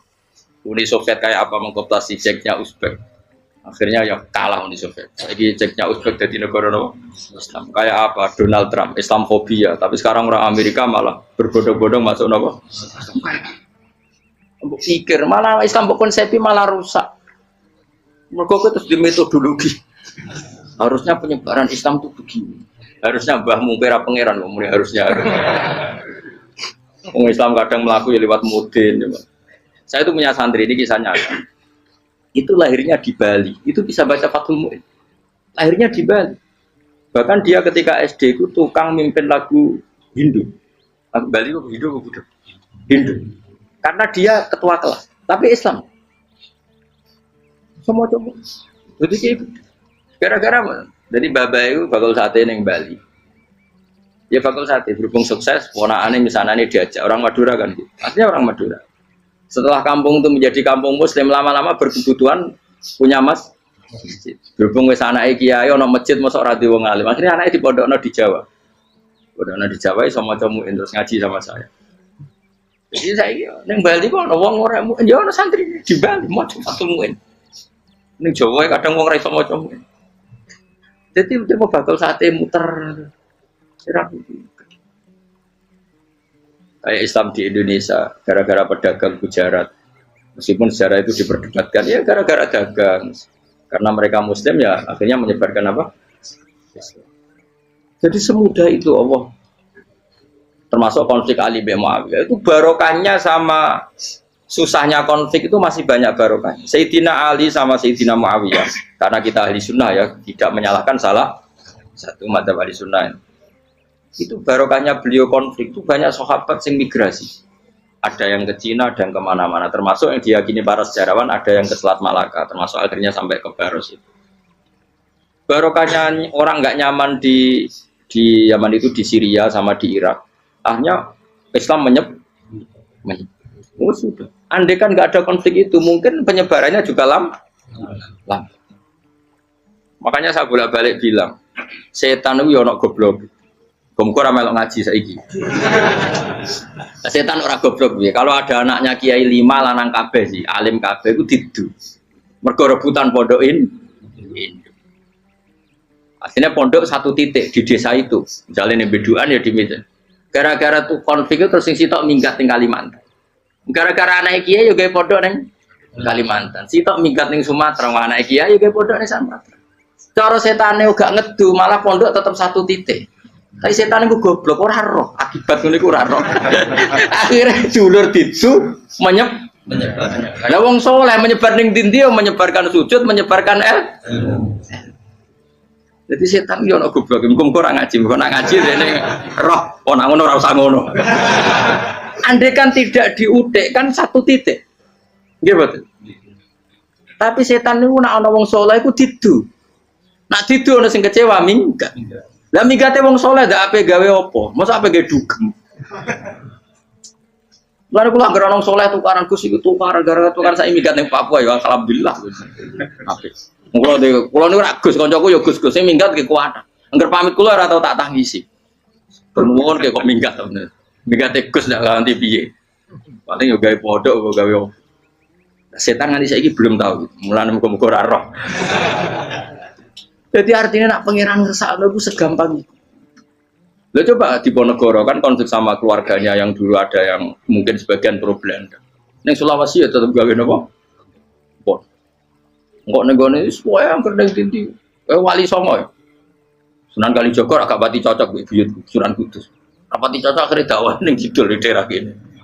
So akhirnya ono ya mono dakwah rong khatam terus dadi Islam macam-macam. Saja terus no. Tapi ya barokah iku ana Islam tok Tingkir, tok Solo, tok Jog. Cara rapati tukaran ya Sunan Kalijaga men ngewangi Sunan Kudus, Sunan Bonang dan gone. Berhubung barokah tukaran sithik-sithik. Jadi bahasa saya itu buyut-buyut itu Sunan Kudus itu luwih dukung Arya napa? Penangsa. Sing Kalijaga dukung mungkin itu Sutowijoyo. Pokoknya kurang usah terus-terusnya. Pokoknya saya mau Jogja diulang Kudus. Buyut-buyut keluar itu yang Kudus. Serau usah dijero-jero. Yang jelas barokah. Mau meratukaran ya utak-utak yang Pantura. Barokah tukaran ya dong. Jadi, tapi orang usah terus. Nah, ngono tukaran barokah orang usah meningun. Pokoknya apa yang ngangeran sing ngersakno kabeh baru. Tapi orang usah diciptakan. Ono suami istri pegatan terus. Ya kadang ya barokah sing wedok untuk bojo luwih bener. Akhirnya alhamdulillah saiki bojo wapiah. Padahal sing lanang tau GR, mak pegat iso apa ya piye malah apik.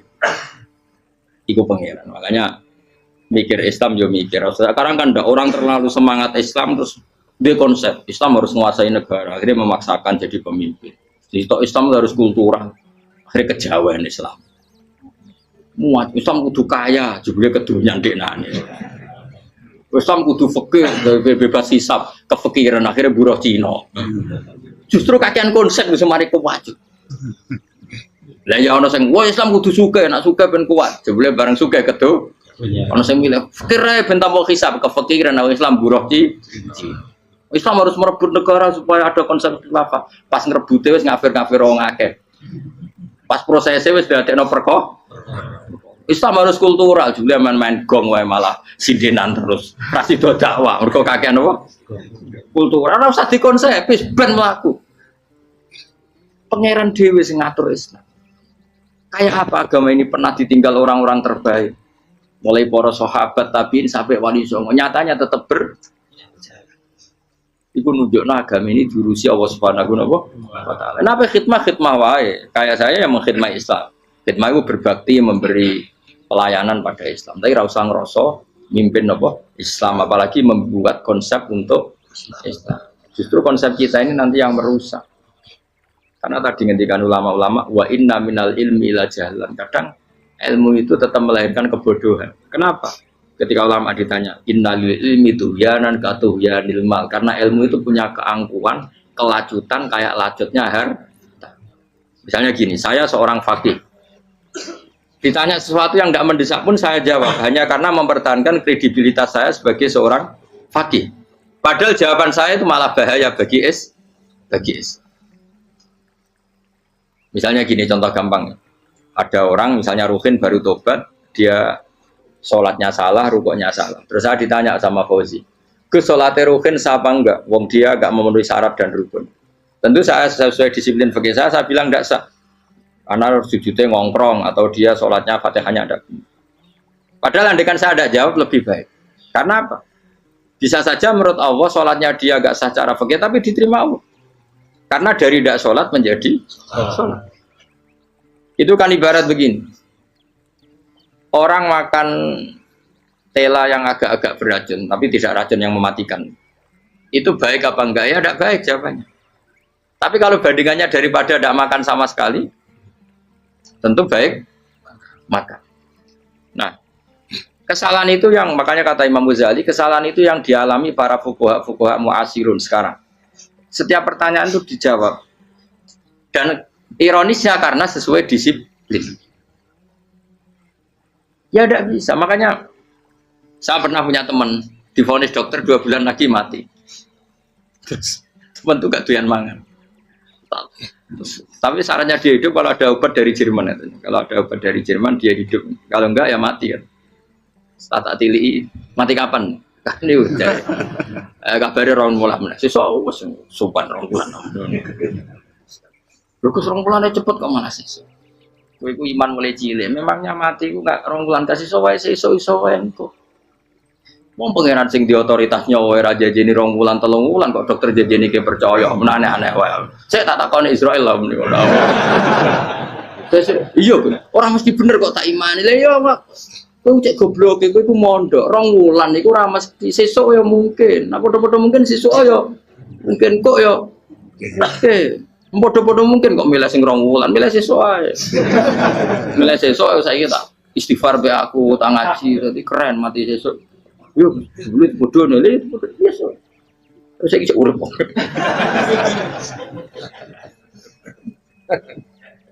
Ya karena tadi sesuatu yang enggak otoritasnya itu kita ini kan jadi orang aneh. Agama mulai dulu mengajarkan kita beribadahlah kepada Allah seakan-akan kamu mati besok. Nak kowe santri tenan tanpa diancam mati 2 wulan iku nek ibadah kok mati sesuk 2 wulan itu kesuwe. Lho kula nganti saiki perasaan kula nggih urip sedina. Mulane kula di dhuwit 200.000 cara kula nggih kathah. Urip nganti sesuk ya di dhuwit 200.000 aki ya. Ana wong butuh dhuwit akeh mergo nyongkone urip suwi. Terus kula agar, karena kula ora pati seneng derajat, sesuk mati kok di derajat bareng sesuk. Ya kita mangka anaka tamu tuh. Akhirnya dia terus mulai rileks, mulai sebelum malah ramati. Sembrono.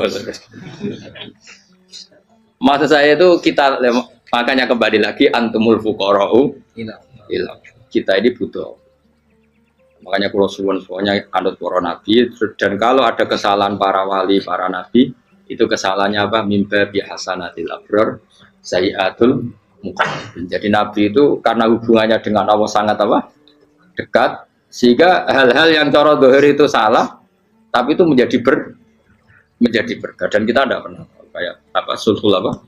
Hudaybiyah. Makanya kata Abu Bakar enggak ada sulhun a'dhamu minal Hudaybiyah.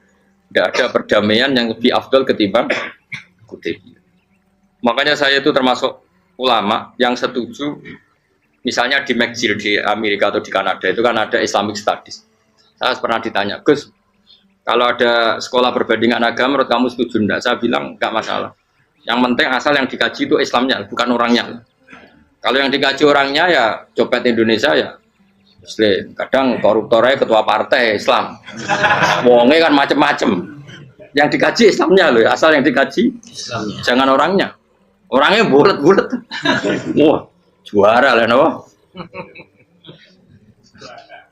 Juara. Karena pikiran saya niru Hudaybiyah. Ketika Islam didiskusikan secara masif, tetap yang unggul itu Islam.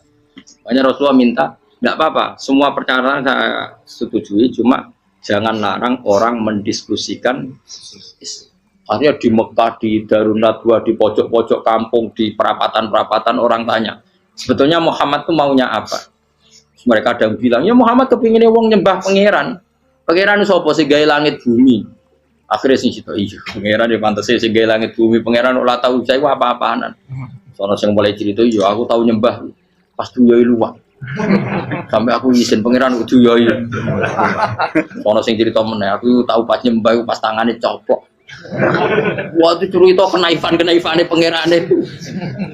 Ya gara-gara boleh dulu nggak boleh dilarang oleh negara. Dari gue pinterin Nabi ya, mau aku jaluk orang boleh mendiskusikan. Karena kalau didiskusikan pasti ja'al haqqu wa zahaqal. Mohon kalau terus nanya. Inna wa yusmi'u may yasha wa ma anta bimusma'in man fil kubur.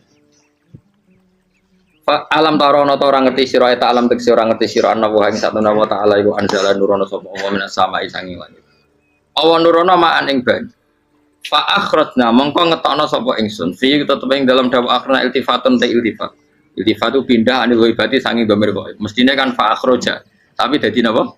Fa akhrajna. Harusnya kan Allah menurunkan hujan dari langit kemudian Allah mengeluarkan beberapa buah. Tapi diganti apa? Fa akhrajna. Kemudian kita Allah maksudnya. Kami Allah menurunkan bihi sebab anane mak samarot ing boro-boro buah.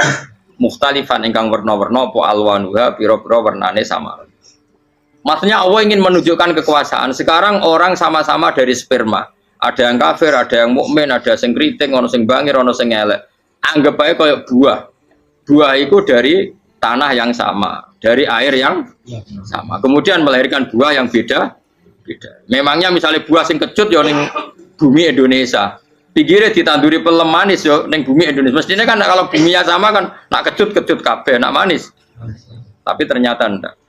Allah bikin buah yang macam-macam rasanya, macam-macam warnanya dari tanah yang satu, dari air yang satu. Itu kenapa begitu? Ya saking kudrahnya Allah, saking kekuasaan Allah.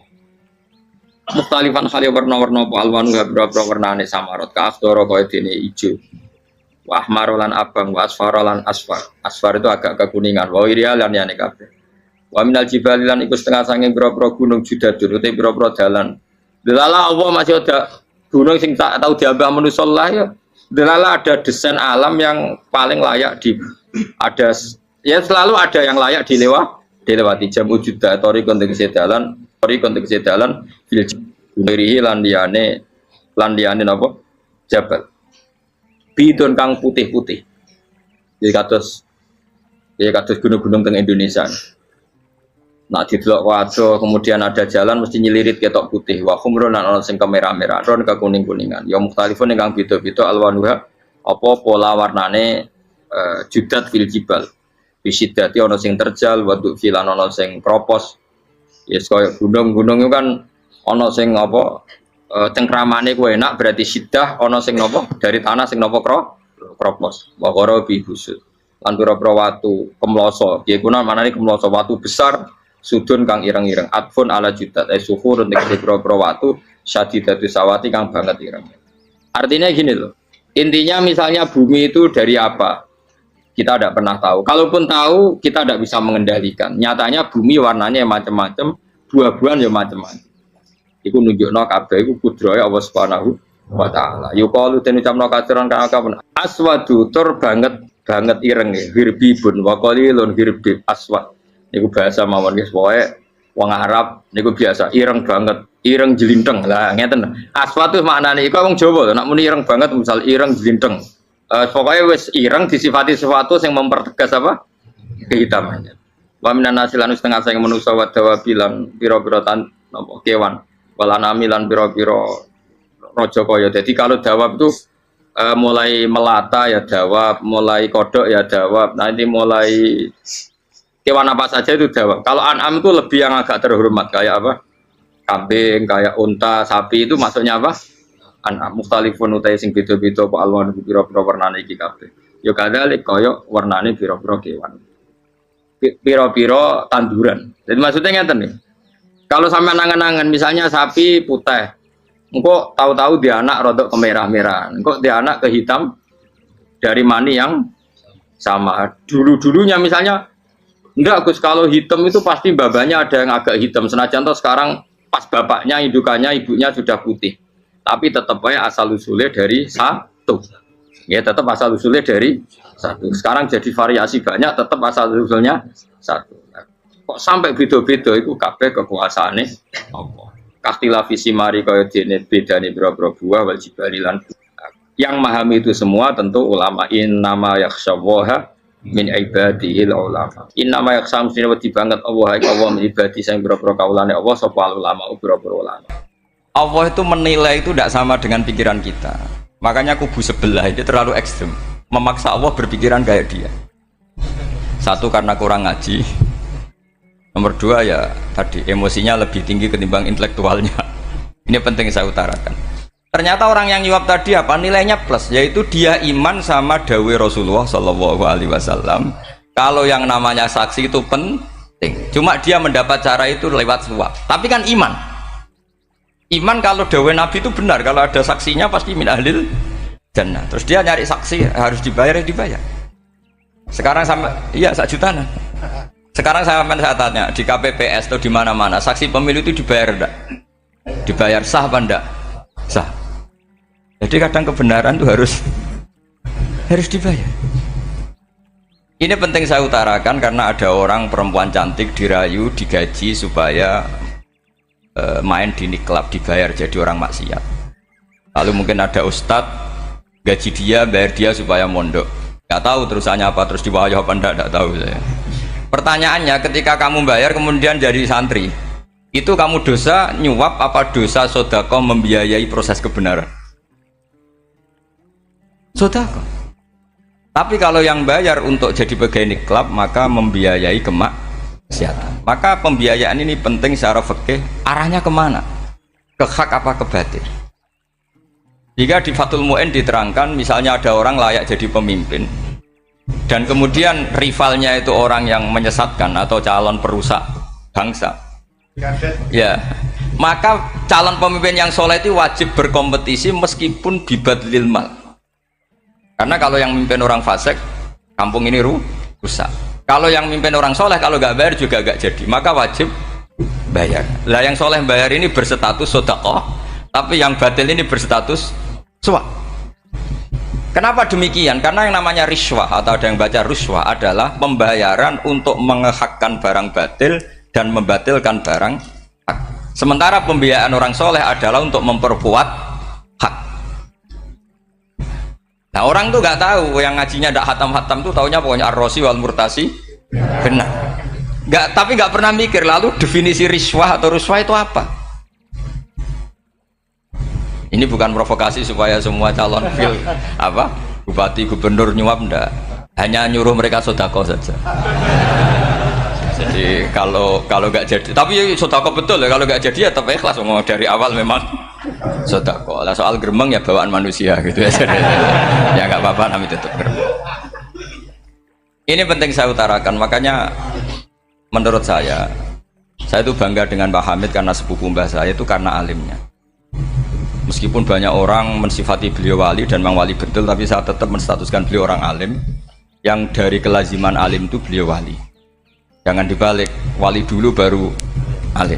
Karena dalam beliau orang Lasem dan kaidah di Lasem itu fakullu alimin waliyullah walaysa kullu waliillah aliman. Jadi kalau kaidah di daerah Jawa Tengah itu semua orang alim pasti wali, tapi kalau wali tidak mesti alim. Sehingga kalau menstatuskan alim itu keren. Kalau di Jawa Tengah status alim itu keren. Dan soal keramat yang kaitannya dengan Mbah Mun itu masyhur itu dulu ketika Mbah Hamid santai-santai sama Pak D. Taifur sama keluarga lah. Beliau mau istirahat, kemudian yang datang Kiai Maimun, Mbah Mun zaman itu masih dipanggil Gus.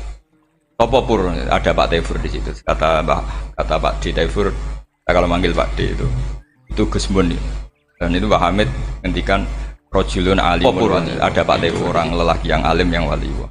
Di beliau muji Mbah Mun juga alimun dulu, rojulun alimun wali. Ini penting saya utarakan karena kesanatan keilmuan beliau jelas dari beberapa keluarga di Lasem. Karena di daerah Fakhriyah itu yang tempat lahirnya Pak Hamid juga lahirnya mbah saya. Itu babanya sudah orang alim, termasuk Kiai Sidik Jember itu juga lahirnya di kawasan pondoknya Mbah Hamid Fakhriyah. Dan Kiai Sidik punya anak yang namanya Ahmad Sidik yang jadi apa? Rois Am yang sekarang ada Gus Wirjon macam-macam, itu semuanya juga keluarga langsung. Nah, saya cerita keluarga ini penting bukan karena tafakhur atau tabai, bukan, karena Allah itu membuat satu tradisi besar memang lewat dzurriyyah. Sehingga Allah ngendikan misalnya ulaikal ladzina an'ama Allahu 'alaihim minan nabiyyin min dzurriyyati Adam wa mimman hamalna ma'anuh wa min dzurriyyati Ibrahim wa Israila wa mimman hadaina wastabaina. Karena tanpa dzurriyyah itu enggak ada tradisi, enggak ada kultur. Misalnya saya menjadi hafal Quran, dulu bapak saya itu tiap zaman Pak Hamid masih sugeng, yang semaan di sini itu pasti bapak saya, namanya Kiai Haji Nur Salim. Kadang diajak baca Quran di kamarnya Kiai Hamid. Karena kalau bapak saya itu mantu ponaan sama Pak Hamid. Itu dulu bapak saya memotivasi saya supaya hafal Quran itu gini, hak kowe kudu hafal Quran. Nak kowe hafal Quran, iku kepaten obor. Kok anak merapal luwe duwe alasan. Jadi kalau ada Gus tidak alim itu mesti salah bapaknya. Karena kalau bapaknya bisa baca Wahab, anaknya mau baca primbon tuh malu. Tapi kalau bapaknya sudah bacanya WA, anaknya jadi primbon. Era cucu sudah dukun, era cucu sudah kayak Dimas Kanjeng, nanti itu pasti itu. Karena nggak ada rasa malunya. Tapi kalau bapaknya alim baca Wahab misalnya, juga qanaah, anaknya juga itu figurnya, cucunya juga gitu figurnya, makanya disebut dzurriyyatam ba'duha min ba'd. Ini penting. Dulu Mbah Mun itu sering ngijazahi saya, itu persis ijazahnya bapak, ijazahnya Mbah Hamid. Kalau punya amplop itu ya dibeda-bedakan, ini amplop dari tamu, ini dari pejabat, ini dari orang fakir. Jika penggunaannya juga sesuai itu, tidak serampangan. Karena dianggap amanat, kalau kita salah tasarruf maka menjadi hisab. Kalau sekarang nggak salah dikumpulkan. Orang desa salam template wadol pitik kuru, wedhus kuru. Ambek guse tuku HP seri terbaru itu kan kasihan ya. Padahal sing salam template itu ibunya kerja di Malaysia. Mungkin gelantungan ngecat tembok di Malaysia. Hasil salam template dienggo Gus tuku HP terbaru itu kan nggak imbang. Nah dienggo tuku tasbih kan sumbut. Ini bukan nyindir tapi ngamuk jadi ini penting karena semuanya itu ada hisabnya. Walatus alunna yauma idzin anin naim. Karena tradisi ini harus kita teruskan ala qadril istitha'ah. Karena itu nanti yang mengawal ilmu. Kemudian termasuk tradisi mengakui santri goblok, ini penting. Itu enggak ada santri sebarokah santri goblok. Makanya dulu Mbah Mun, Mbah Hamid, Kiai alim itu kalau sama santri goblok ya tidak benci. Enggak kayak sekarang semua orang bikin sekolah unggulan. Sekolah unggulan itu kritik saya hanya memproduksi orang-orang yang nantinya mendapat. Kalau kamu punya santri hafal Quran, nanti hadiahnya umroh. Tanglanya umroh, santri pinter hadiahnya beasiswa. Tapi hubungannya sama negara itu mendapat. Sementara santri yang goblok hidup di pedalaman Kalimantan karena di sana belum ada masjid, bikin masjid. Sebagian hartanya dipakai masjid, sebagian hartanya dipakai bangun masjid. Ini yang goblok pendiri masjid, yang pinter pengajian di masjid dibisarohi uang kas masjid. Artinya gini. Ya kalau halalnya halal, tapi kita mbok yo roh hikmahnya orang-orang goblok gitu. Supaya kita tetap ngaji Rabbana ma khalaqta hadza batila. Semua ini ada gunanya. Subhanaka ma khalaqta. Jadi semua ini ada gunanya. Maka bagi santri-santri yang goblok tolong nanti saya di-Fatihai karena saya ini pembela Anda. Loh yang ngomong biar saya karena saya terkenal santri pinter. Kalau yang ngomong sampean goblok kan nggak ada yang percaya. Oh, padune padha gobloke kan gitu. Yang ngomong harus saya. Saya itu niru Rasulullah Shallallahu Alaihi Wasallam. Nabi itu kalau ada santri serabakat pinter itu diwaris sak surat usung nang mulai pinter. Banyak itu. Balighu anni walau ayah, ada sahabat ngaji hanya diajari idza zulzilatil ardu, sudah kamu pulang, sudah pinter. Karena betul. Sekarang coba diangan-angan, ada santri alim alamah, mungkin bakasnya furu'iyah, gimana hukumnya Jumatan jumlahnya itu 40 kurang atau 40 pas imam. Kemudian ada yang batal satu, hukumnya gimana? Dia mikir furu'iyah. Sementara yang goblok, dia di desa tertinggal gak ada masjid. Piye caranya dia masjid? Ini bikin aslul ibadah, yang sini sudah khilaf tentang yang gak penting. jadi orang goblok kadang lebih keren. Akhirnya apa? Duriannya yang goblok nanti jadi orang alim alaman ngekholi wong goblok karena pendirinya biasanya orang pati pinter. Itulah Allah Subhanahu wa taala. Ada bikin sesuatu itu sia-sia. Nah, saya ini korban ilmu itu. Akhirnya santri saya banyak yang nggak jelas. Ya, tapi ya saya terima saja. Saya santri itu macam-macam. Ada yang profesor, ada yang doktor, ada yang goblok, ada yang baru tobat kemarin, ada yang Cina lagi seneng ahli sunnah wal jamaah, macam-macam. Semuanya ngaji sama saya. Karena saya tetap berkeyakinan Rabbana ma khalaqta hadza batil. Ini penting saya utarakan karena khazanah kita ini jangan digerus oleh orang yang tidak bertanggung jawab. Pernah ada di hadis Muslim, ini cerita di Sahih Muslim. Ada seseorang sedang sujud kemudian diinjek oleh orang fasik. Saya ulang lagi, diinjek. Rokobahnya, yang diinjek itu rokobahnya. Lehernya itu diinjek sama orang fasik. Kemudian si yang sujud tadi bersumpah wallahi la yaghfiru wallahu lak. Demi Allah, Allah tidak akan mengampuni kamu. Itu Allah kemudian mewahyukan sama Nabi di zamannya. Wahyunya adalah manggalladzi yata'alla alayya alla aghfira li fulan. Laqad ghafartu dzunuba wa ahbattu amalak. Siapa yang mencantut namaku dengan menstatuskan saya tidak bisa memberi maaf. Sungguh orang itu saya maafkan dan yang ahli ibadah amalnya tak cabut semua, tak hapus semua. Karena Allah tuh nggak boleh distatuskan sesuai keinginan kita. Kita sedang soleh terus mengatakan orang lain tidak soleh, Allah tidak akan ngampuni. Ngampuni tidak, itu wilayahnya Allah dan Allah yaf'alu ma yasha. Dan Allah berkali-kali memaklumatkan dirinya yaghfiru liman yasha wa yu'adzibu man yasha. Tapi ini kubu sebelah nyifati Allah hanya wa yu'adzibu, kubu sebelah kan gitu. Tidak pernah kalau Allah disifati yaghfir. Bagaimana Allah gak tersinggung? Allah selalu distatuskan yu'adzib. Kira-kira kalau Allah kan gini, saya ini bisa u'adzib, bisa aghfir, kenapa status saya tinggal yu'adzib? Ini ngaji di mana? Khatam enggak kan gitu. Makanya resikonya ahli sunnah itu masyhur tuh Pak Hamid Pasuruan. Tamu macam-macam diterima. Ketika orang benci Golkar itu ada tamu dari Golkar juga diterima.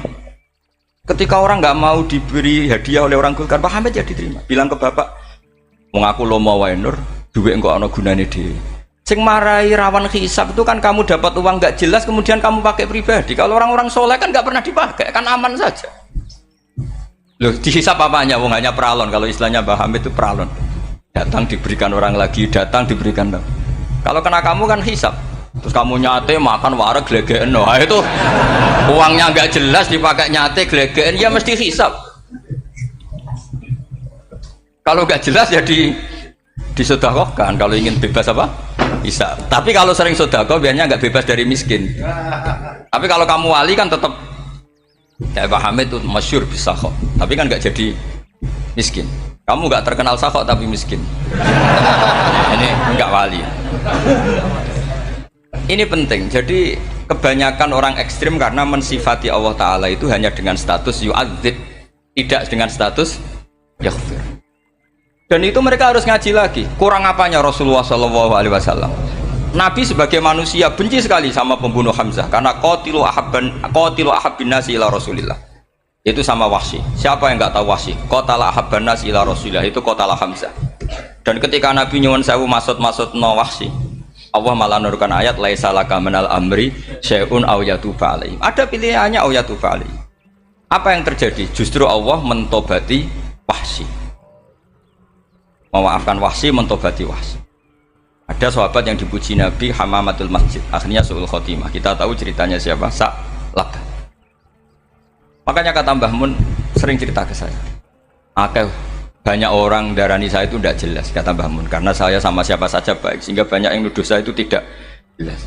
Kata beliau, ulama paling jelas ya saya ini, karena masih orisinil, kata beliau. Tapi pakai bahasa Jawa, karena tadi Mbak Idris bilang ada yang MA ya, Madura asli tadi, makanya saya terpaksa bahasa Indonesia tadi.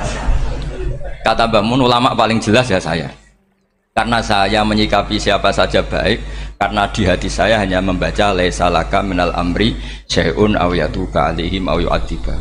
Kenapa kamu vonis si buruk? Bisa saja nanti baik. Yang sedang baik bisa saja nanti bu. Kalau nasib seseorang nggak jelas, kenapa kamu sikapnya jelas? Nah, ini orang-orang nggak ngaji itu memaksa orang lain jelas. Ini kubu sebelah pasti salah, ini pasti benar. Wong manusia kok dipasti-pastikan gimana? Kita ini tidak nabi. Kalau nabi maksum pasti benar. Kalau sampean apa? Maksum bisa. Jadi ketidakjelasan para ulama ini berdasar konstitusi tadi bahwa itu wilayahnya Allah. Ini penting saya utarakan. Jadi penting sekali. Jadi orang yang sedang fasik sekarang bisa saja nanti tobat. Yang sedang sekarang soleh bisa saja nanti masalah. Hingga Rasulullah tetap mengajarkan ya muqallibal qulub tsabbit qalbi ala dinik. Jadi kalau ngaji itu khatam. Khatam itu begini misalnya ya. Saya pernah ngaji Ihya, belajar Ihya khatam. Bahkan saya punya takrirannya berdasar kitab Ithaf, sarahnya Ihya. Kalau ingin tahu sanadnya sarah Ihya, ya misalnya Gus Idris ini, Idris ngaji Mbah Hamid Pasuruan, ngaji Mbah Dimyati. Mbah Dimyati ini ngaji sama kakaknya Kiai Mahfud Termas. Kiai Mahfud ngaji sama abahnya Kiai Abdullah. Kiai Abdullah ngaji sama abahnya Kiai Abdul Manan. Kiai Abdul Manan ini mulazim terhadap Sayyid Murtado Az-Zabidi. Jadi kalau santri Salafiyah ini ya kira-kira tokoh Sabiah. Karena Mbak Idris Sadisa ya kira-kira sampean itu dari pengarang Ithaf itu baru tokoh berapa? Sabiah, masih keren. Turun pitu. Masih kaya lah. Lah kamu kok miskin? Turun ke wolu katanya kan. Jadi nanti kalau masih keren. Itu sampean ngaji kitab kalau khatam. Saya ulang lagi kalau khatam. Itu memang ada bab-bab di mana ulama itu harus tegas, harus tafriq bainal haqqi wa bainal batil. Oke, itu bagus. Mana yang hak, mana yang batil kita bedakan. Di bab itu bagus. Tapi kalau nanti kamu ngaji bab tawadhu, lihat di Bidayatul Hidayah atau di semua kitab tasawuf, bab tawadhu itu, kalau melihat kamu orang kafir, kamu melihat orang apa? Kafir. Ini aso ma'akufri, ini maksiat wajar dia kafir. Saya ini muslim kok maksiat. Fadham bi akbah, maka dosa saya lebih buruk. Melihat orang tua, mesti hada aksaru ibadatan, ini lebih tua, pasti ibadahnya lebih banyak. Nanti kalau melihat anak kecil, hada azharu minni sinnan, pasti maksiatnya banyak saya. Jika terus evaluasi gitu sehingga nggak pernah takabur. Misalnya di sini, saya ini kan gayanya keren, duduk di atas sampai di bawah. Gayanya tok, hakikatnya sampai lebih sombong karena memerintahkan saya. Jadi panitianya itu, makanya saya merasa tawadhu saja meskipun berdiri. Karena hakikat saya ini makmur, diperintah. Panitia ini, penyelenggara ini amir, pemerintah. Kira-kira sombong mana? Itu sekali saya tidak memaafkan, finnar itu.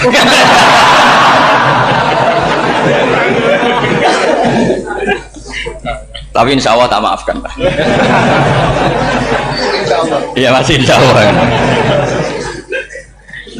Jadi ini penting. Jadi mbok ya orang-orang yang ekstrim tuh mikir keinginan Rasulullah SAW itu umatnya meninggal dalam keadaan baik.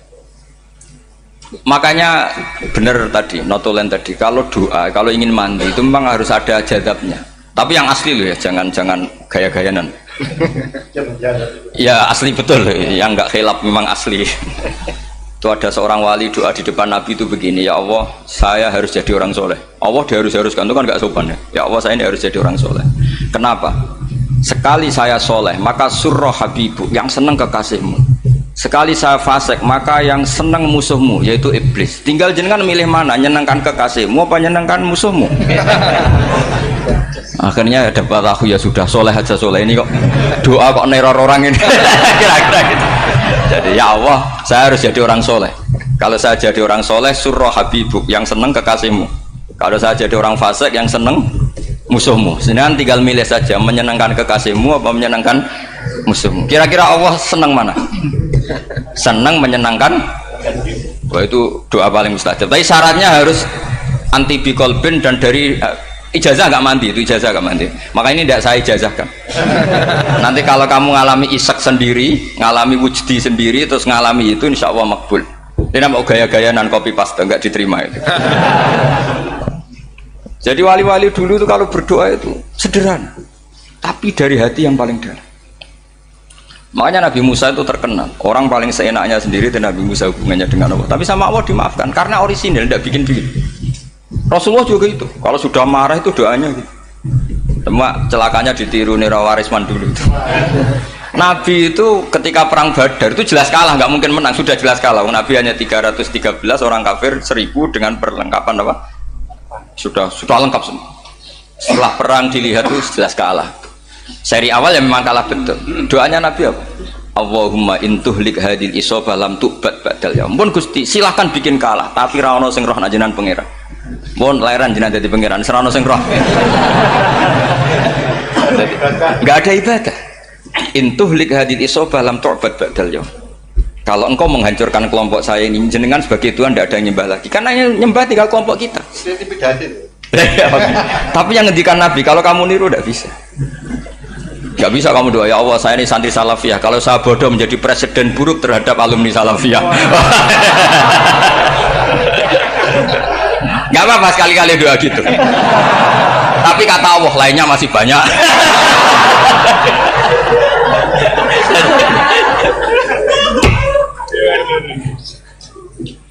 Tapi itu syaratnya tadi harus ada al-wujdi wasima. Jadi makanya Imam Ghazali punya kitab al-wujdi wasima. Karena ada masrob, ada syarab. Jadi wali ngikuti para nabi itu ada masrob, ada syarab. Sehingga perasaannya itu beda. Saya punya sekian contoh. Makanya tadi saya bilang di sini yang cerita nanti tak baca Arabnya ya tabarruk dengan jamil apa kalim. Jadi Nabi menyontohkan gini ya. Hubungannya Nabi dengan umatnya itu kata Rasulullah ibarat orang punya unta atau sapi yang susah gitu. Yang sarodat itu berat. Kalau bahasa sini apa itu? Yang larat ya Pak? Melayu. Terus orang-orang lain ingin membantu. Kubu sebelah ingin bantu. Tapi ketika mereka ingin bantu malah unta ini tambah lari karena asing. Semua selain pemiliknya ini kan bagi unta itu asing. Jadi mau dibantu ditangkap tambah lari karena ini orang asing semua. Ngajinya agak jelas, asalnya agak jelas, tapi mau ikut ngurmat Islam ini asing semua. Akhirnya kata Nabi yang punya unta itu datang, kemudian ngambil rumput, terus unta itu dipanggil, kemudian unta itu ngikuti. Kata Nabi, ibarat saya seperti itu. Kalau saya yang memimpin Islam, saya yang merawat umat saya, maka umat akan mudallalah, akan nurut. Tapi kalau yang rumat kalian, malah Islam menjadi kacau. Kenapa menjadi kacau? Karena tadi nyifati Allah saja salah. Orang Islam baik dihukumi kafir hanya karena tahlilan, hanya karena manakiban dihukumi kafir. Sekarang inginnya Nabi orang menjadi muslim apa kafir? Inginnya Nabi orang menjadi muslim apa kafir? Muslim. Lalu gara-gara melakukan perilaku tertentu dihukumi kafir. Iya, ziarah wali songo musyrik, nyekel patok musyrik. Katanya minta sama mayit. Padahal saya andekan jadi mayit itu diziarahi sampean nggak seneng. Nggak senengnya karena ya kadang murid itu jari gurunya ya kurang ajar. Masa gurunya dibilang gini, ya Allah, ingkana muhsinan fazid fi ihsani, wa ingkana musian fatajawas anhu. Kata gurunya, soleh tenan darani ingkana. Makanya saya tidak suka zaman ziarah ke saya. Kecuali doanya ditasihkan dulu ke saya. Makanya nggak boleh ziarah itu pada Nabi, bisa murtad kan? Coba itu baca di depan Nabi, murtad gak? Ya Allah kalau ini baik maka gini, kalau buruk. Masa Nabi baiknya ingkana? Lah orang-orang yang menyerang kita kan, itu gak ada zaman sahabat doa seperti itu. Ya mesti gak ada, mana mungkin sahabat baca itu di depan Nabi. Masa Nabi didoain, ya Allah kalau dia baik maka fazid, maka kalau dia buruk, ya gak mungkin. Lah mereka nyerang kita itu gak ada dalam sejarah sahabat. Ya sahabat kok nahlili Nabi itu gak nabi, mau didoain maghfir lahu. Kan ngenyek kanjeng Nabi jadi ngono ighfir lahu. Ya mesti saja sahabat gak akan tahlilan. Yang kabudut itu Rasulullah, bahkan diistilahkan kabudut saja salah. Intaqala ila rafiqil ala. Nah kalau sampai harus ditahlili, kalau enggak yang rokok betul. Amalnya pas-pasan, dosanya berkelanjutan. Kondak gimana? Punya tanah warisan yang hasil ngerebut milik orang lain. Kamu sudah mati, dipakai anak cucumu. Ini berkelanjutan nggak dosanya? Berkelanjutan, berseri-seri. Mereka kalau nyerang kita kan sahabat tidak melakukan itu untuk Nabi, ya nggak mungkin lah sahabat mendoakan itu pada Nabi, kan nggak mungkin.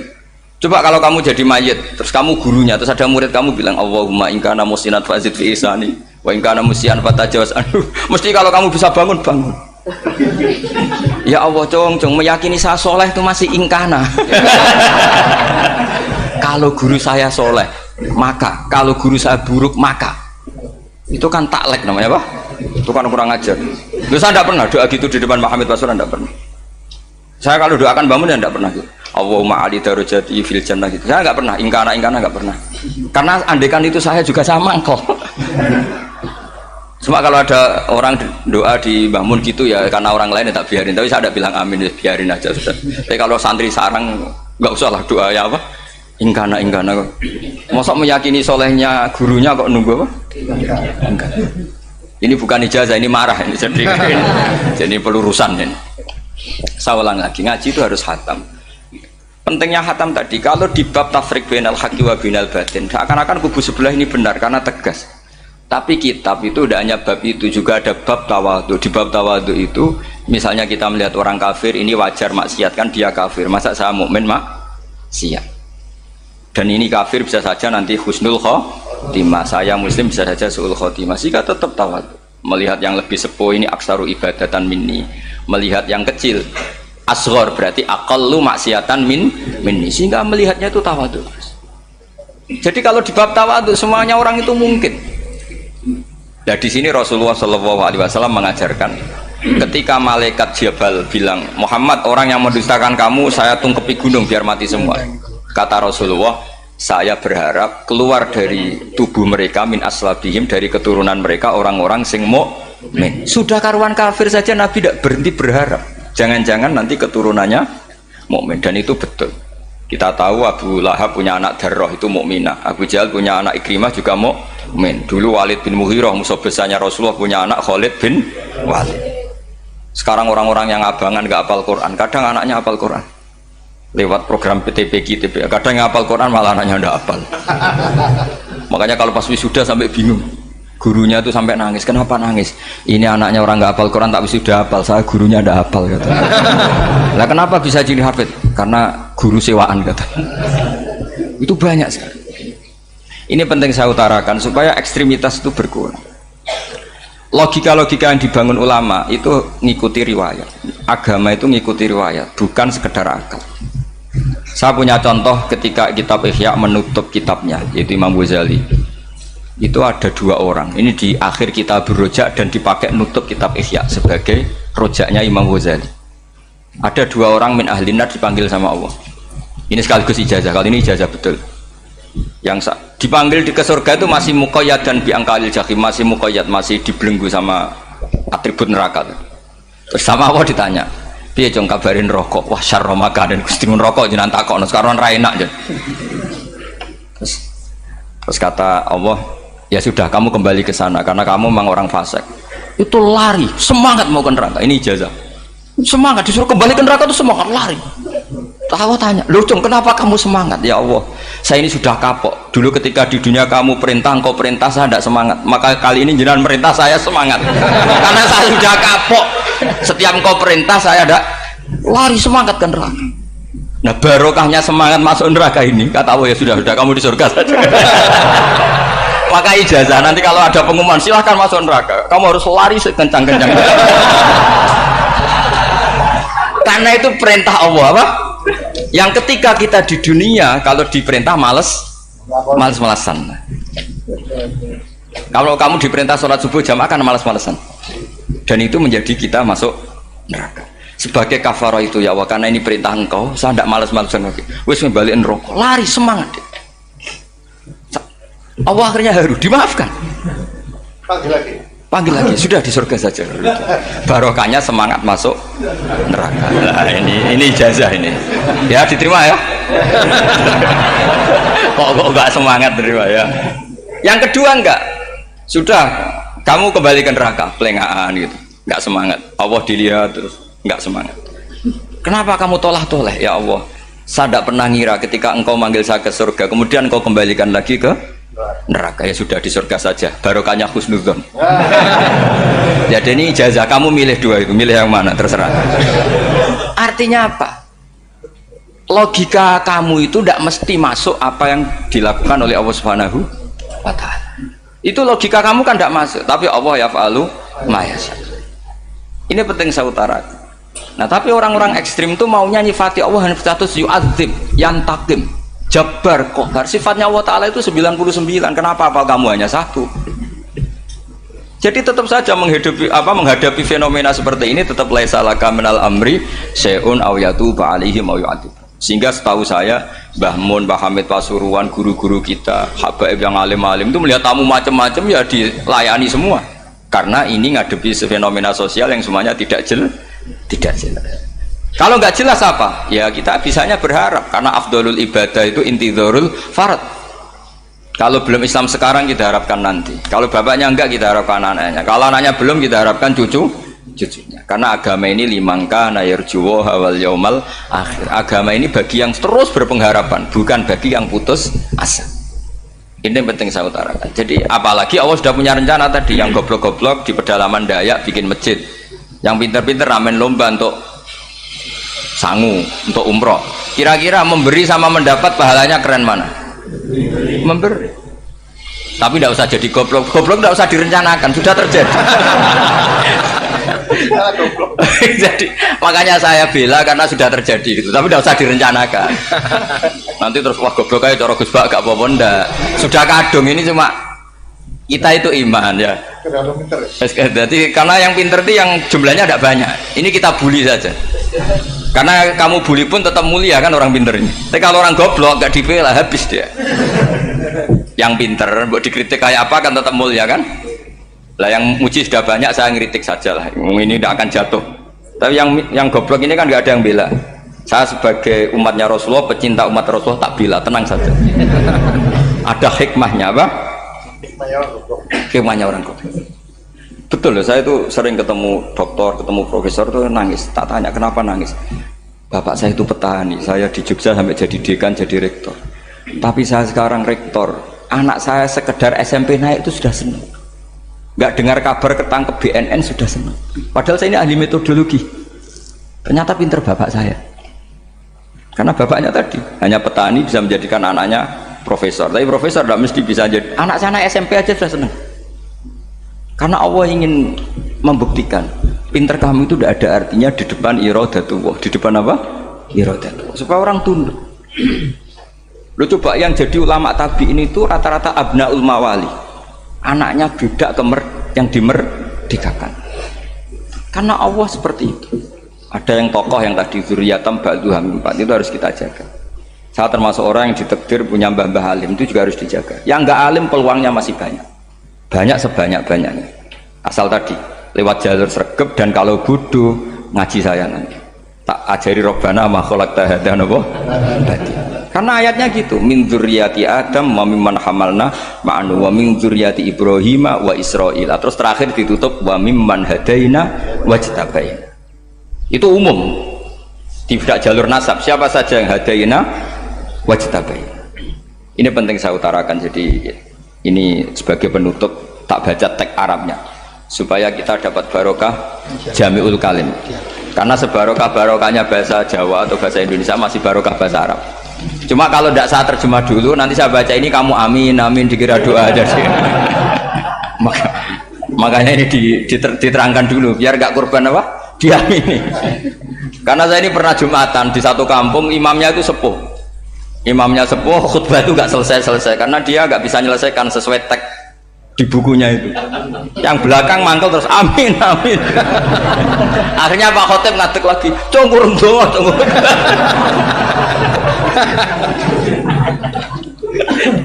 Ya ini masih teks Arab atau yang belakang sudah apa? Amin, amin. Ya saya baca. Nah disimak. Bismillahirrahmanirrahim. Waruya anak Arabian ja'ahu yatlubu min husay'an fa'atahu. Sumaqala ahsantu ilaika. Dikasih sesuatu ya tadi saya contohkan misalnya dikasih hanya 10.000. Qala al-Arabiyullah wala ajmalta, kamu ya belum berbuat baik. Faghadibal muslimun wa qamu ilaihi. Orang-orang Islam marah besar karena Nabi dikomentari la ajmalta, kamu tidak orang baik. Fa asyara ilaihim an kuffu, kata Nabi jangan kamu pukulin. Kalau di Madura sudah tuntas tuh kena celurit itu kalau. Sumakomat, kalau di MA ada dia di Madura asli tadi ya. Sudah tuntas. Sumakoma wa dakhala manzilahu. Setelah itu terus arsala ilahi sallallahu alaihi wasallam wa zadahu syai'an. Kemudian Nabi menyuruh dia, ayo masuk rumah terus ditambahi. Faqala ahsantu ilaika qala na'am fajazakallahu min ahlin wa asyiratin khairan. Setelah ditambah banyak sama Nabi, saya sudah baik sama kamu. Wah, baik kalau sekarang baik. Itu mengatakan baik karena ditambah uang loh. Bukan karena dari nuraninya, karena ditambah uang, ditambah duit. Amplopane ditambahin. Faqala lahu nabiyyu sallallahu alaihi wasallam innaka qulta ma qulta wa fi nafsi ashabi min dzalika syai'un fa in ahbabta faqul baina aydihim ma qultu ma qulta baina yadayya hatta yadhaba ma fi sadrihim alaika. Kamu tadi ngomong dan menjadikan sahabat saya tersinggung. Coba sekarang klarifikasi supaya mereka clear apa? Itu menunjukkan klarifikasi itu termasuk wataknya Rasulullah sallallahu alaihi wasallam. Tadi kamu menyinggung saya di depan umum, maka sekarang kamu muji saya juga harus di depan umum supaya clear, supaya mereka tidak punya perasaan macam-macam. Sudah akhirnya qala na'am falamma kana al-ghadu awil asyu ja'a faqala sallallahu alaihi wasallam inna hadzal arabiyya qala ma qala fazidnahu fazama'nahu radiya kadzalik qala na'am fajazakallahu min ahlin wa asyiratin khairan. Terus faqala Nabi sallallahu alaihi wasallam, ini penting ya bagi semua dai, bagi semua ustaz, masali wa masalu hada masalu rajulin lahu naqatun syaradat alaihi fattaba'an nas wa fa'atba'an nasu falam yaziduha illa nufuran fanadahum sahibuha khallu baini wa baina naqati fa inni arfaqu biha minkum. Jadi namanya unta, sapi atau kuda itu lebih terbiasa sama pemiliknya sama orang lain. Sama pemiliknya. Kalau orang lain ikut mantu ketika berat malah tambahlah lari. Sama kiai sama umat itu, kalau kiai kan punya syafaqah sama umat, maka ininya umatnya dimaafkan. Tapi kalau kubu sebelah ininya mengkafirkan, mendosakan, membid'ahkan, nah, itu bisa diharap nggak umat mau kembali, malah lari. Makanya saya pernah ngalami ini serius. Ada orang tukang ngafir-ngafir nawang NU gitu.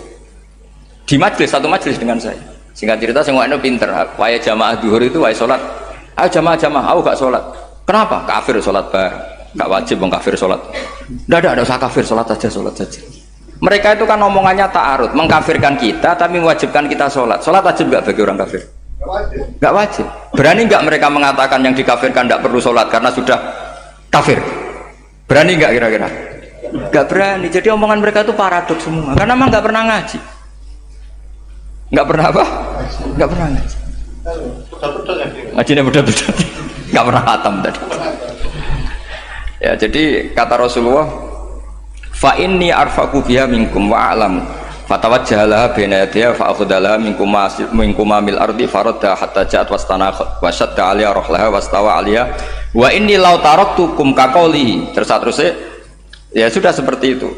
Faradda hatta ja'at wa shadda 'alaiha rahlaha wastawa 'alaiha wa inni law taraktukum itu walhasil itu terusannya hadis itu, kalau saya membiarkan dia dengan keyakinannya tadi mengkritik saya dan dia mati maka dakhalan. Jadi intinya gini, senang Nabi dibayar itu sah. Senang Nabi dibayar itu sah. Senang Nabi dibayar itu sah. Jadi ya kalau ada maulid terus kiainya ngasih makan-makan terus menjadi senang Nabi karena ada Bukharinya, itu juga sah. Ono zaitune sah. Terus kiainya senang karena untuk amplop juga sah. Jadi ini sudah ini sama-sama sah.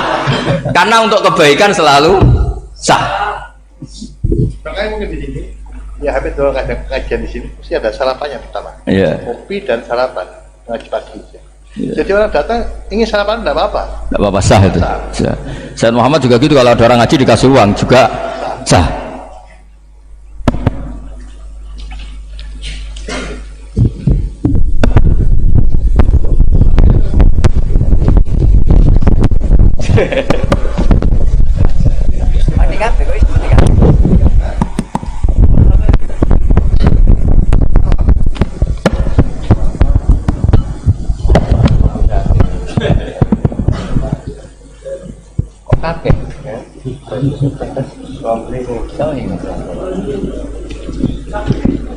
Subhanaka ma khalaqta hadza.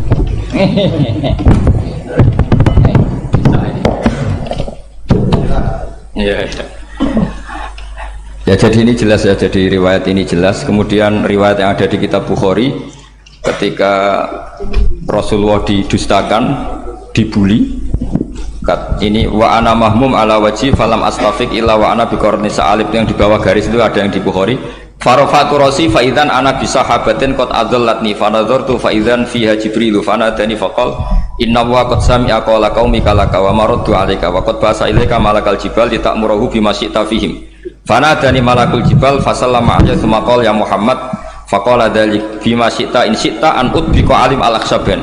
Faqala Nabi sallallahu alaihi wasallam bal arju ayyukhrijawahu min aslabihim may ya'budu wa wahdah la yusyriku bihi syai'an. Jadi Nabi menghadapi yang sedang kafir saja enggak putus asa. Bisa saja mereka nanti melahirkan anak-anak yang Islam.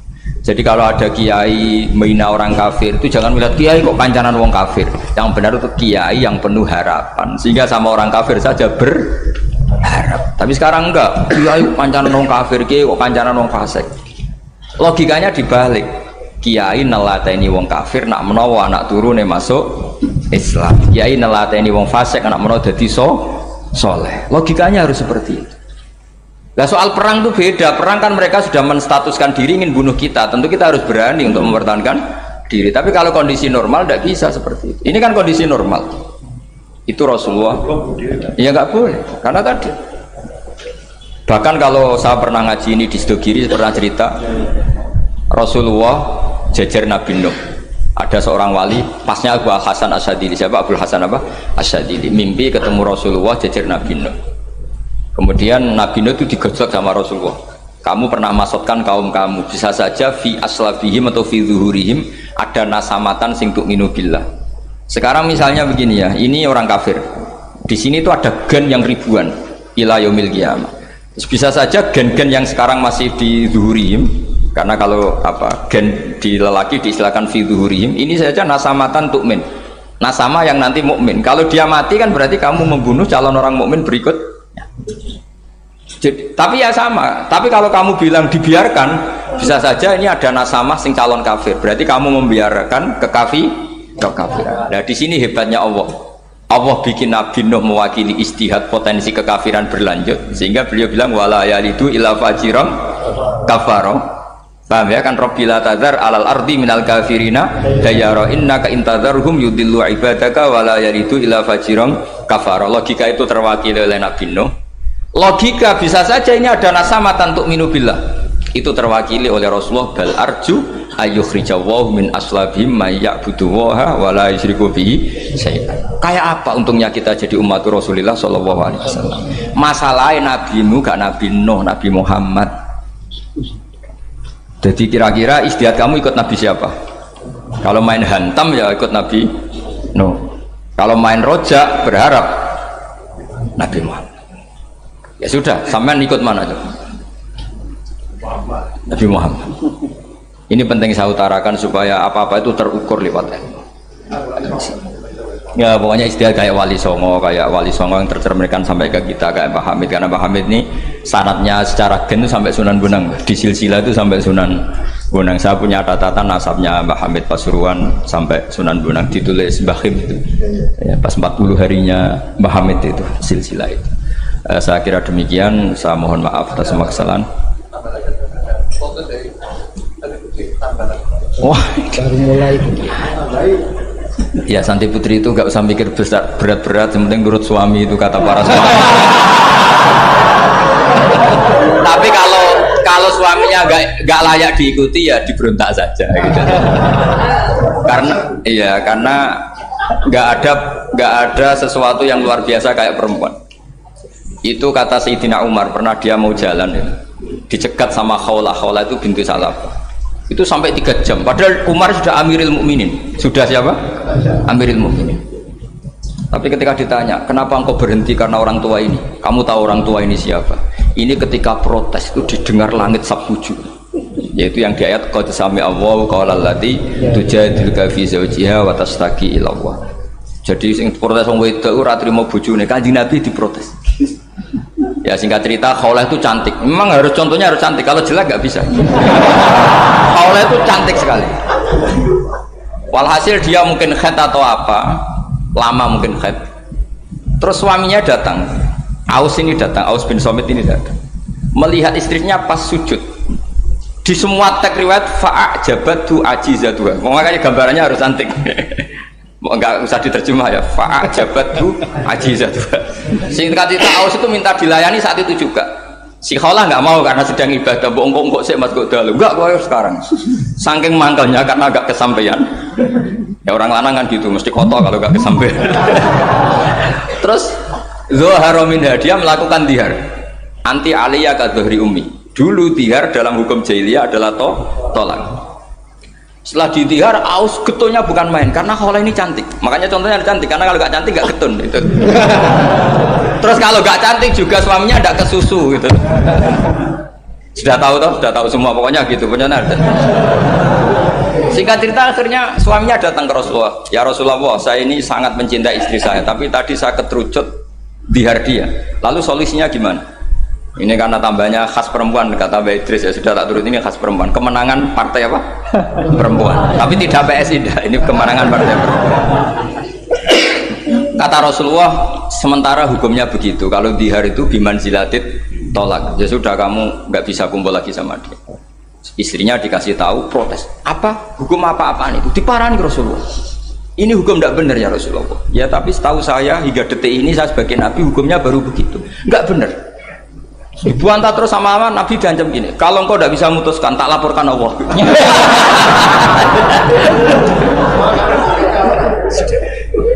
Akhirnya ini pulang betul, pulang sujud, sholat, lapor sama Allah. Dan ketika lapor sama Allah, ya Allah ini tidak fair. Lapornya tuh jorok sekali. Qad nasartu lahu batni, akala sababi wa nasartu lahu batni. Akala sababi, muda saya sudah dihabiskan sama suami saya. Wa nasartu lahu batni, tidak usah diterjemah. Tapi ketika saya sudah tidak muda, sekarang saya mau diceraikan lewat apa? Dia. Terus wa innali aulad, dan saya ini punya anak banyak. Indomam tuhum ilayya jauh. Kalau saya rawat pasti mereka kelaparan. Karena saya miskin, saya seorang perempuan. Tapi wa indomam tuhum ilaihi do'u. Nak tak elokno bapak mesti ditinggal wayang, wae kira-kira gitu. Wayang gerutu sendiri. Akhirnya Allah jawab bahwa dihar itu tidak tolak. Lah akhirnya Nabi manggil dia, panggil perempuan tadi. Padahal Nabi gak dengar, itu di kamarnya sendiri perempuan tadi. Terus qad sami Allahu qala allati tujadiluka fi zawjiha wa tashtaki. Itu semua teks ya tujadilu. Allah mendengar perempuan, lati itu perempuan tujadiluka sing madoni kowe Muhammad. Nek ada dadi kiai dipadoni wedok enteng, Nabi saja dilabrak. Wes musuh perempuan tuh repot. Nabi dilabrak. Sampai jadi surat Mujadilah. Makanya saya kalau baca Mujadilah dan baca Mujadalah, ini kaitannya dengan tasrif. Jadalah yujadilu mujadalah. Dan karena sekali nggak bisa tasrif, nggak sah jadi mufasir. Ya jadi kalau kafaro ya kafiru ya takfiron. Iya. Kira-kira kan gitu. Fa'ala yufailu ya tafilan. Jadalah yujadilu mujadalatan. Jadi kalau mujadalatan itu masdar, karena ini subjek pelaku mujadilah, jadi boleh mujadalah bisigotil masdar, boleh mujadilah dengan sigot isim fa'il. Karena wanita pembantah Nabi itu didengar oleh Allah.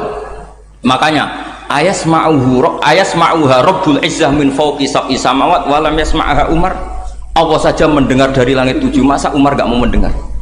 Jadi makanya kalau Umar macam-macam, orang nyewa khaulah, kamu yang ngomong. Lagi-lagi dengan Assalamualaikum warahmatullahi wabarakatuh.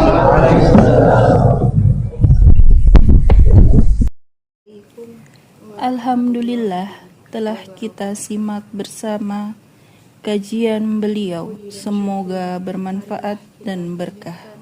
Amin. Terus dukung channel ini agar bisa terus menebar ilmu-ilmu Islam yang bermanfaat dalam hidup kita. Terima kasih.